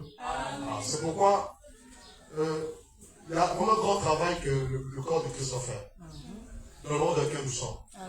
Parce que même Frère Madame dit que même ceux qui sont dans les autres dénominations là, vous voyez ça un peu, sont réveillés par l'épouse de Christ. Amen. Amen. Il est important que la voix de l'épouse de Christ soit à l'unisson. Amen. Pour faire entendre une seule voix. Amen. Et regardez ceci. Alors, juste la dernière chose que William Branham a dite devant l'Assemblée, en 1963, donc lorsqu'il prêche le 7e sceau, c'est ceci, l'un des mystères de ce sceau. La raison pour laquelle cela n'a pas été révélé, c'était 7 tonnerres qui ont fait entendre leur voix, et c'est bien cela, c'est parfait. Donc tout ce qu'on va dire de contraire, c'est pas parfait. Et il dit, c'est bien cela, c'est parfait. Parce que lui, c'est les instructions qu'il reçoit. Il ne parle pas par sentiment. Oh, je suis prophète, donc voilà. Non. C'est ce que Dieu montre. Amen. Ça correspond à quelque chose. Et maintenant, il dit, maintenant, après, il a dit ça. Et puis, il va prier, il va faire sa prière. Et puis, je te prie de m'aider. Je commence à dépérir, Seigneur. Je sais qu'il ne peut plus me rester beaucoup de jours. Ainsi, je te prie de m'aider. Permets que je sois fidèle, Seigneur, et honnête et sincère. Afin que je puisse porter le message aussi longtemps que j'ai été destiné à le porter. Et quand viendra le moment où je devrais me reposer, que j'arriverai au fleuve, et que les flots commenceront à m'emporter, oh Dieu, permets que je puisse remettre cette bonne vieille épée à quelqu'un d'autre qui s'en servira, avec honnêteté, Seigneur, et qui portera la vérité. Accorde-le, Seigneur. Et jusque-là, aide-moi à être fort, en bonne santé, courageux. Après avoir prié comme ça, la madame clôture le message du 7e sceau. Il va retourner à la maison. Le lendemain, il va appeler des frères pour faire un enregistrement à huis clos. D'accord? Dans le modèle. D'accord? Et cette bande-là, cette partie-là de cette brochure du 7e sceau-là, n'avait jamais été divulguée de son vivant. C'est lorsqu'il est parti que cette bande-là a été classifiée. Et on va retrouver les mêmes choses. Bon, maintenant, on peut dire que, Bon, là, il va parler dans un modèle, peut-être que secrètement là-bas, hein, il va quand même, hein, il va dévoiler des choses, on va garder ça secret. Bon, quand on va découvrir cette porte, les gens vont comprendre, ah, donc, bon, il parlait comme ça, peut-être parce qu'il y avait des gens dans l'église, je ne sais pas quoi. Mais souvenez-vous, c'était dans sa propre église. Et là, lorsqu'il fait l'enregistrement, c'est là qu'il commence le paragraphe 391 du 7e psaume. C'est là qu'il dit, bon, maintenant, est-ce que vous remarquez l'ouverture du 7e psaume? Voilà qu'il y a aussi 3 mystères. L'un dont je parlerai ou dont j'ai parlé quand c'était au culte le dimanche soir, lorsqu'on a prêché le 7e psaume. C'est le mystère des 7 tonnerres. Les 7 tonnerres dans le ciel vont dévoiler ce mystère. Ça se passera juste au moment de la venue de Christ. Amen. Amen. C'est clair. Amen, amen, amen. Hein? Et là, il dit, en paragraphe 393, parce que c'est au 391, non, paragraphe 393, il dit, il y aura les 7 voix de ces tonnerres qui révéleront la grande révélation à ce moment-là. Alors je crois, nous qui, si nous ne le savons pas, hein, là il est à huis clos. Huis clos, il a seulement devant lui le magnétophone qui enregistre et le frère est là. À huis clos. Je me rappelle que cette partie de la brochure du 7e psaume a été prêchée à huis clos. C'est ce que je suis en train de lire là. Il dit que, et si nous ne le savons pas, et si nous, ce ne sera pas divulgué avant ce moment-là, mais ce sera révélé ce jour-là, à l'heure où c'est censé être révélé. Amen. Alors ce qu'il nous faut faire, c'est d'être respectueux devant Dieu, de le servir, de faire tout ce que nous pouvons faire et de mener de bonnes vies chrétiennes. C'est ça, amen. On n'a pas été faire des débats sur ça. Parce que c'est déjà clair. Qu'est-ce qu'il y a encore un débat à faire? C'est déjà clair. C'est ça. Pourquoi les gens se divisent? C'est déjà clair. Clair, amen. Ah. C'est clair. Je crois que les gens doivent comprendre ça. Donc ici, nous voyons que, il dit ici, donc ici nous voyons que le 6e psaume nous a été ouvert. Nous le voyons. Et nous savons que ce 7e psaume ne peut pas être dévoilé au public tant que cette heure-là ne sera pas venue. C'est clair. Amen, amen, amen. Donc, c'est-à-dire que peu importe les démonstrations qu'on va faire, on va revenir à l'insi dit le Seigneur. Amen. Maintenant, aujourd'hui, quand vous défendez ce genre de choses, on va vous dire que vous abandonnez le message. Alors que ce sont les gens, eux, qui abandonnent. Les gens prennent des serments pour concrétiser le message. Les gens peuvent prêcher des serments et ils vont prêcher le message de William Branham. C'est clair. Le message, c'est ce qu'il a bien entendu, c'est le 7e psaume. Amen. C'est clair. Donc, quand on Amen. dit que c'est le message du 7e psaume, alors dites-moi ce qu'il a dit. C'est ça même. Et vous allez voir que ça n'organise pas les gens autour de sa personne. Et ça confirme ce qu'il a dit que je ne suis pas venu en aucun cas pour former une organisation ou pour que les gens puissent former une organisation autour de moi. C'est ça. Vous voyez ça un peu? Il le dit. C'est clair. Mais pour que se construise une relation spirituelle entre les individus et Dieu. Pourquoi? Parce que la chose qu'il apporte est censée avoir un développement après lui dans l'épouse. Amen. Donc sa mission c'était de provoquer le réveil de l'épouse. Sa naissance. Amen, amen, amen. Mais qu'est-ce que c'est que l'épouse? C'est la manifestation de la parole de l'homme. Amen. Quand on dit que l'épouse c'est la parole, c'est quoi? L'épouse c'est l'accomplissement de ce que Dieu a annoncé. Et c'est pourquoi ces choses ont été données à l'église. Amen. Et là, on va regarder pour ça. Donc ça, ce sont les choses que les anges ont dit à William Branham, s'il vous plaît. Pas les prédicateurs. Ce sont les 7 anges qui lui ont dit ça. Vraiment, je vous demande pardon. Les 7 anges lui ont dit ça. Le Amen. messager céleste. Amen. Ils lui ont donné la vision. Non, c'est en accord avec la Bible. Mais je commence d'abord par là parce que Dieu a déjà parlé dans le temps dans lequel nous sommes sur ce sujet-là. Amen. J'ai pris ça. Je vous montre. Parce que c'est dans cette continuité-là que les choses se passent. Moi, comme l'Esprit m'a dit, lis ça. Amen. J'ai lu. Et donc, il dit, or, il y a une raison pour laquelle Dieu a fait donner ces 7 voix dans le livre de l'Apocalypse. C'est parce que c'est quelque chose qui doit arriver. Je répète encore, c'est quelque chose qui doit arriver. C'est quoi? On nous dit quelque chose, et quand il dit troisième bulle, on ne sait pas exactement ce que va se passer par rapport à ça. C'est mystérieux. Hein? Il dit ceci que nous voyons que Christ, l'agneau, a pris le livre dans sa main et qu'il a ouvert le 7e sceau. Hein, je suis au paragraphe 394. Mais vous voyez, c'est un mystère caché. Non, regardez, oh là là, je vais lire cette partie ici. Regardez ceci, il dit ceci.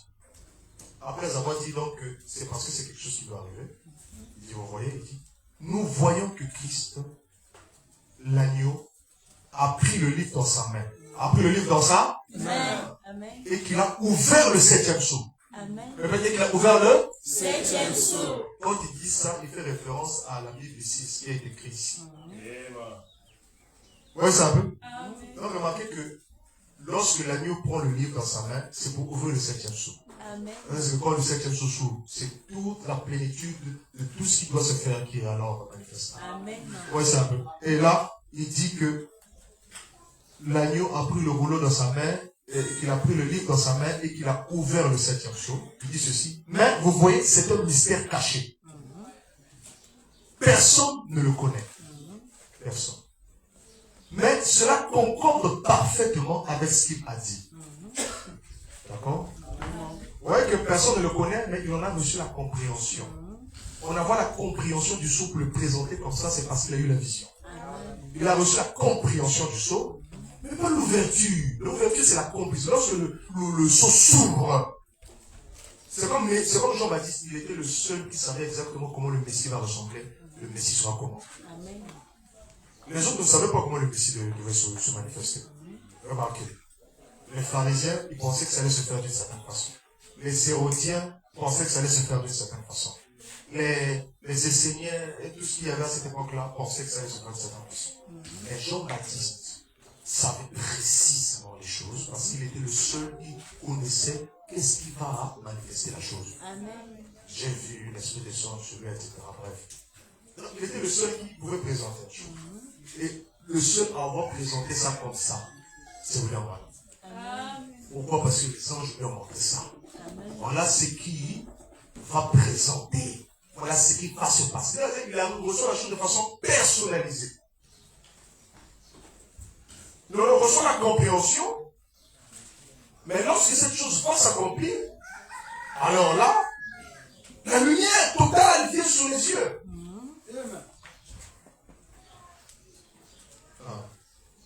Vous comprenez pas ce que je dis, non? C'est pas des gens qui parfois ne me comprennent pas. Ils attendent à ce que je dise que je dise que William Branham, cela ne lui a pas été révélé.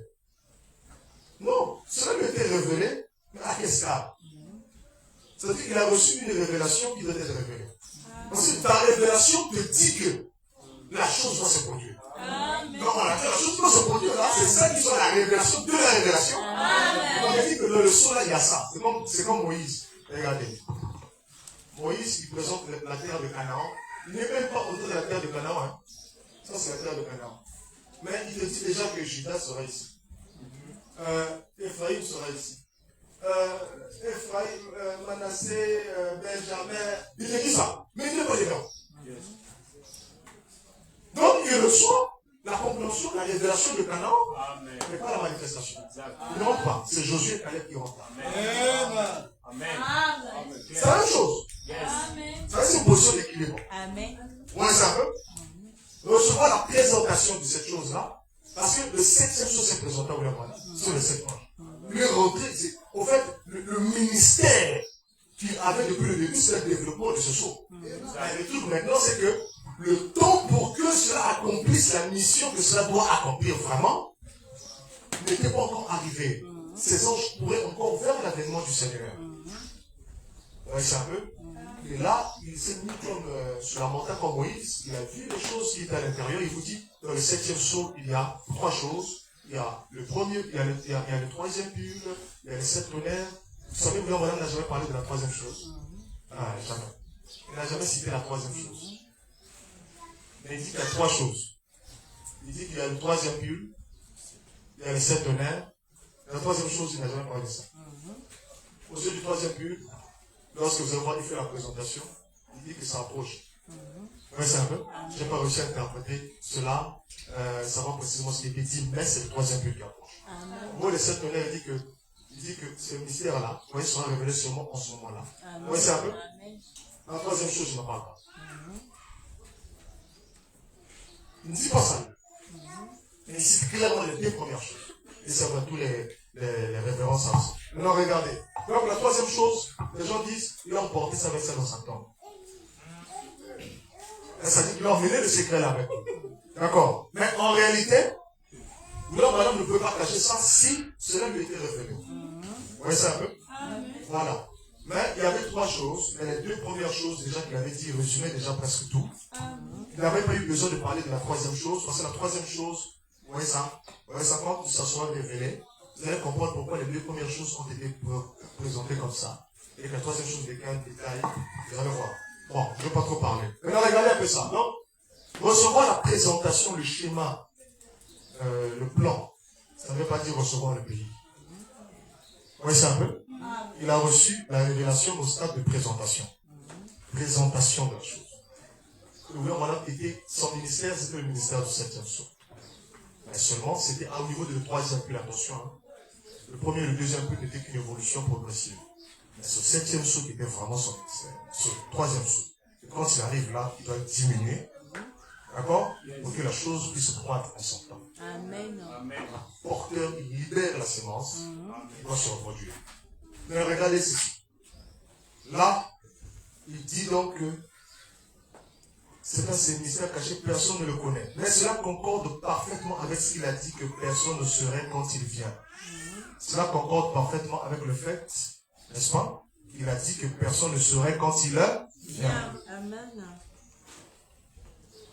Alors les gens vont dire, oh, le 7e sceau, c'était seulement le jour où je suis revenu, c'est tout. Ça, non. Il a dit ça concorde. Quand il dit ça concorde, c'est en parallèle. C'est-à-dire que c'est pourquoi il dit après, il n'allait pas connaître ce mystère de 7 tonnerres non plus. Donc vous voyez, il y a un lien entre les deux. Donc il y a un lien entre le mystère de 7 tonnerres, d'accord, et ça. Mais ça ne veut pas dire que c'est ça.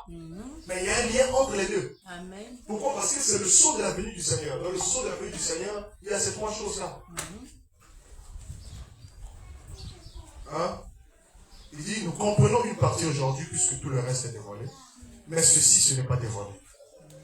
Seulement quand j'étais assis dans mon bureau, j'ai entendu, ou plutôt je n'ai pas entendu, mais j'ai vu cela se déployer en direction des 7 tonnerres. Maintenant, nous ne pouvons pas aller plus loin que ça ici. Il dit, et maintenant j'espère que chacun de vous, sans exception, servira Dieu et fera ce qui est bien. Aimez-le toute votre vie et servez-le. Et Dieu s'occupera du reste. Amen. Et Dieu s'occupera Du reste. Alors aujourd'hui, les gens ne veulent plus de ça. Non frère, Dieu n'a plus besoin de s'occuper du reste. Parce qu'il s'est déjà occupé de ça du vivant de frère Branham. Nous on a compris le message. Non frère, impossible. D'abord tu... Il y a un certain niveau, vous voyez ça. Les gens se font eux-mêmes le messager de l'âge. Vous voyez ça un peu. Parce que si vous avez compris ça mieux que lui-même, donc c'est vous maintenant qui êtes le messager. Vraiment. Le porteur de la chose dit que, ici nous comprenons une partie aujourd'hui, il dit ceci, que j'étais assis dans mon bureau, j'ai entendu, mais cela s'est déployé en direction des 7 tonnerres. Maintenant nous ne pouvons pas aller plus loin que ça ici. Vous savez qu'il répète ça combien de fois dans le 7e sceau? Il répète ça 2 fois. Cette partie, on lui a dit ici. Nous ne pouvons pas aller plus loin que ça. Dieu s'occupera du reste. Quand on dit Dieu s'occupera du reste, Dieu s'occupera du reste. Amen. Autant frère, qu'est-ce que ça veut dire? Donc ça veut dire qu'un boutier messager. Ça veut dire que moi je ne suis pas dans les raisonnements, dans les conclusions. L'incité le Seigneur dit quoi? Bats-toi avec l'incité le Seigneur. Je ne suis pas là donc il y a un boutier messager. Non, je ne suis pas là-bas.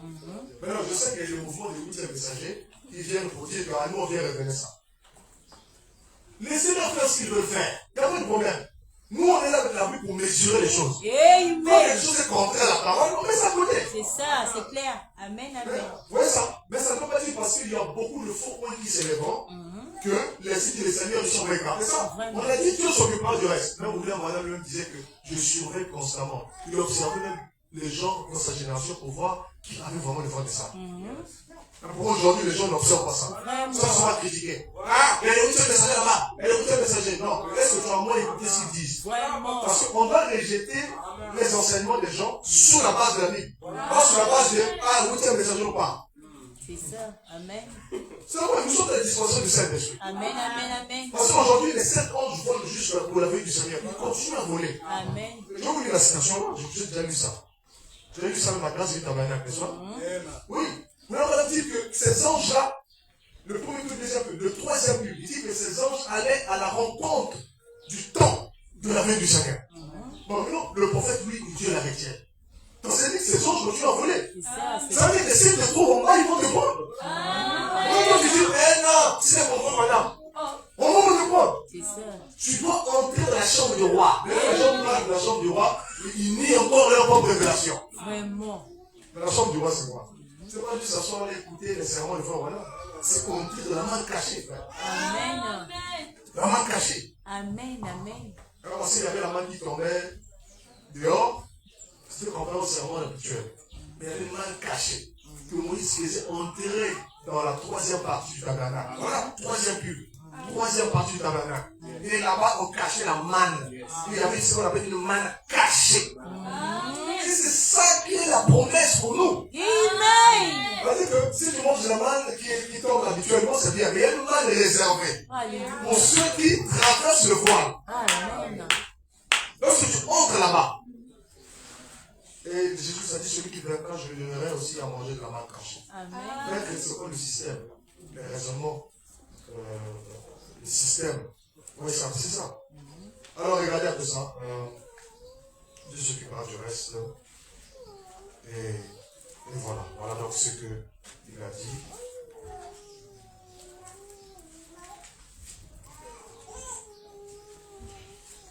Et nous louons le Seigneur pour tout ça.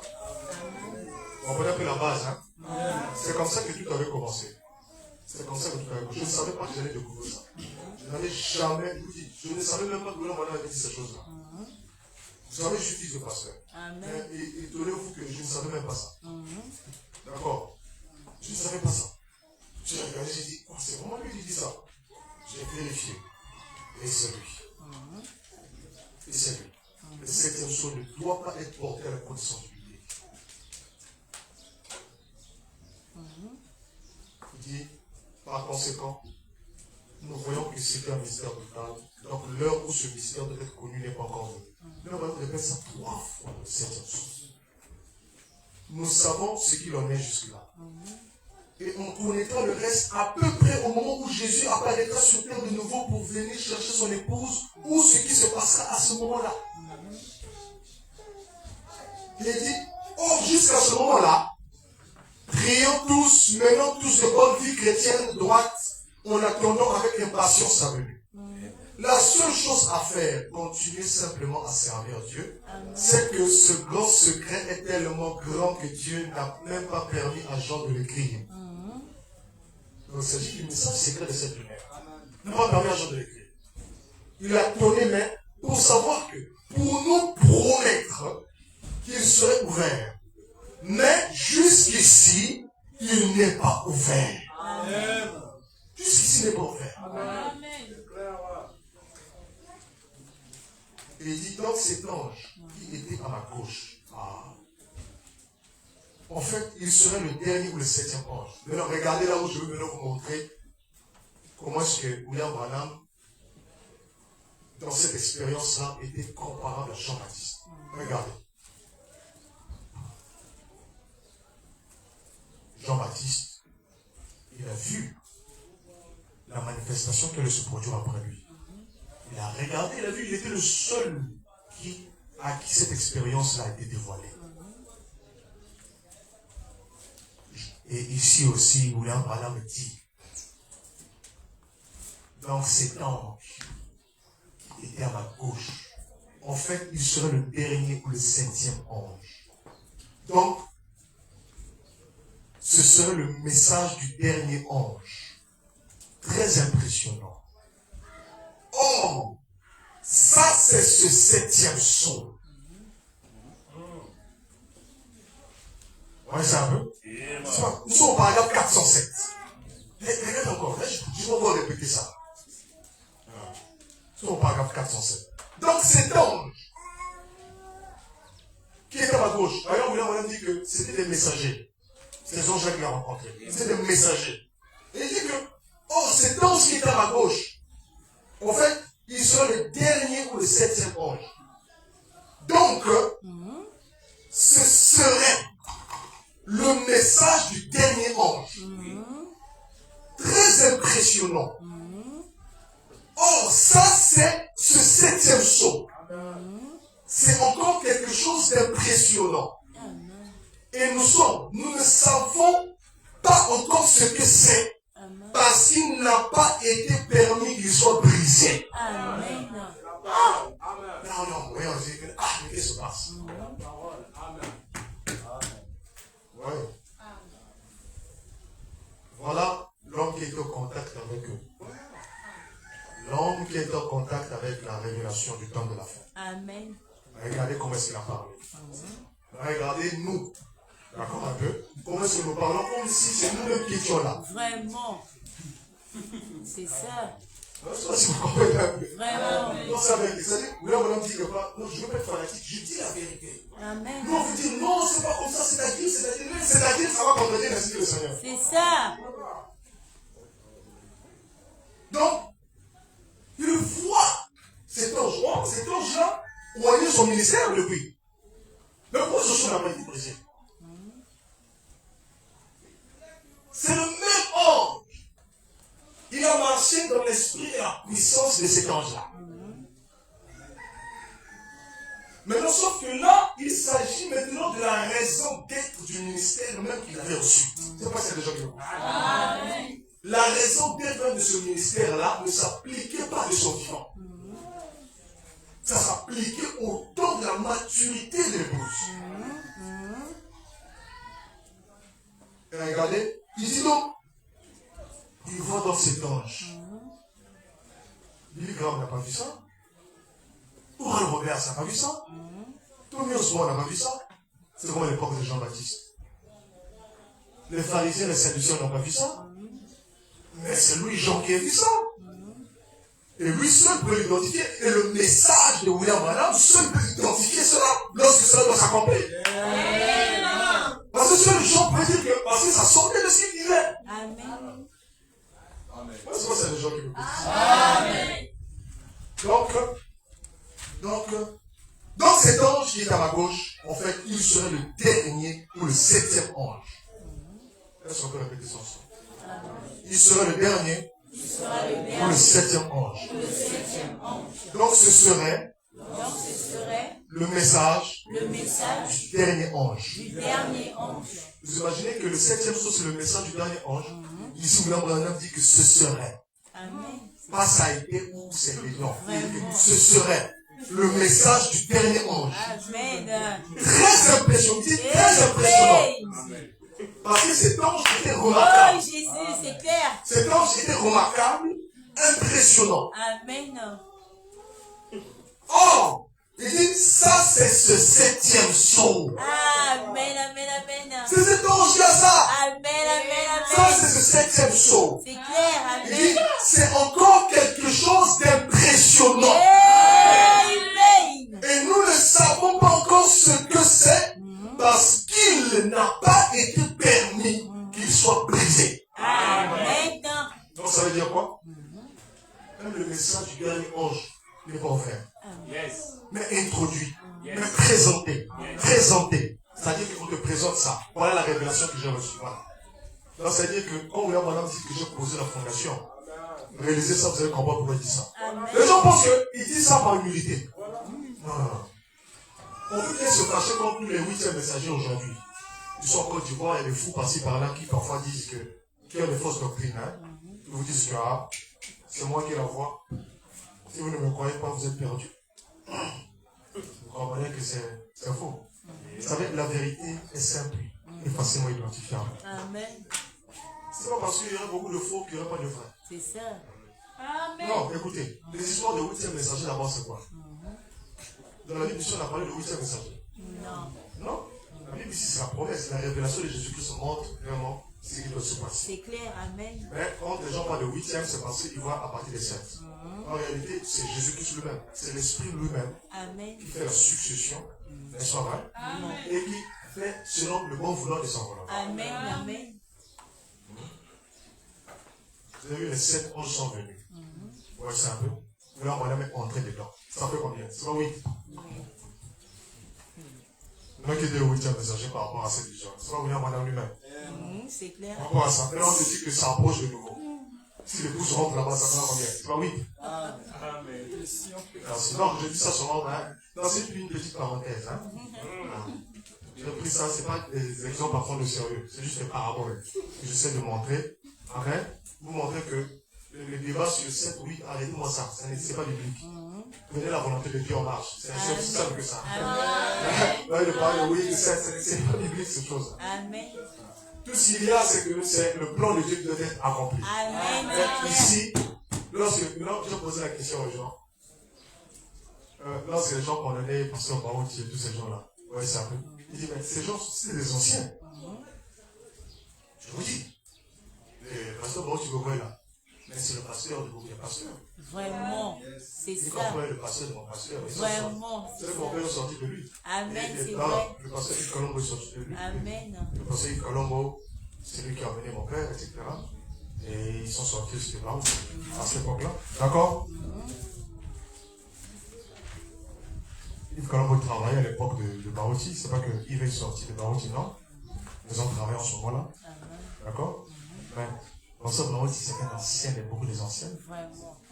Parmi les premiers qui ont reçu le message ici. C'est parti. Ça, c'est vrai. On a un ancien qui dit, regarde, félicitations, c'est ceci.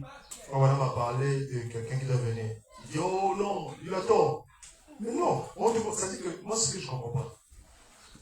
Vos propres citations, vous dites c'est faux. On l'a haï. Pourquoi? Parce que lui-même le disait. Au moins, si vous ne croyez pas que c'est moi, mais au moins, croyez-moi que William Branham a dit ça. Amen. Ils ont refusé. Ils l'ont diabolisé et le jour qu'il est mort, on lui fait une grande fête. C'est là qu'on voit, c'était un grand homme de Dieu, etc. Ah, laissez-moi ça ce soir. Amen, amen. Mais en réalité, nous devons apprendre à reconnaître la parole de Dieu. Amen. Alors, mais quand j'en parle, c'est pas pour vous parler de soi-disant une place qui doit être occupée. Non. Ici, c'est pour montrer un peu la parole de Dieu. C'est-à-dire que la parole de Dieu, c'est véridique. Par contre, le message prophétique. Donc, en plus de ce que la Bible a annoncé ici, d'accord, le message prophétique qui est venu confirmer cette Bible-là, c'est le 7e jour. On te montre ce qui est dedans ici. La présentation. Les 7 anges sont arrivés dans le ministère de William Branham pour introduire ça. Lui, c'est un porteur. Il porte la chose. Il s'en va. La chose va mourir. La chose doit se développer. Amen, c'est ça. Dans les élus. Amen. Amen. Amen. Donc voilà un peu ce que je pourrais déjà dire sur ce que j'ai découvert ce jour-là. Amen. Amen. Alors salue ton frère, dis que la paix soit avec toi. Pour l'instant, c'est une petite pause. Salut ton frère.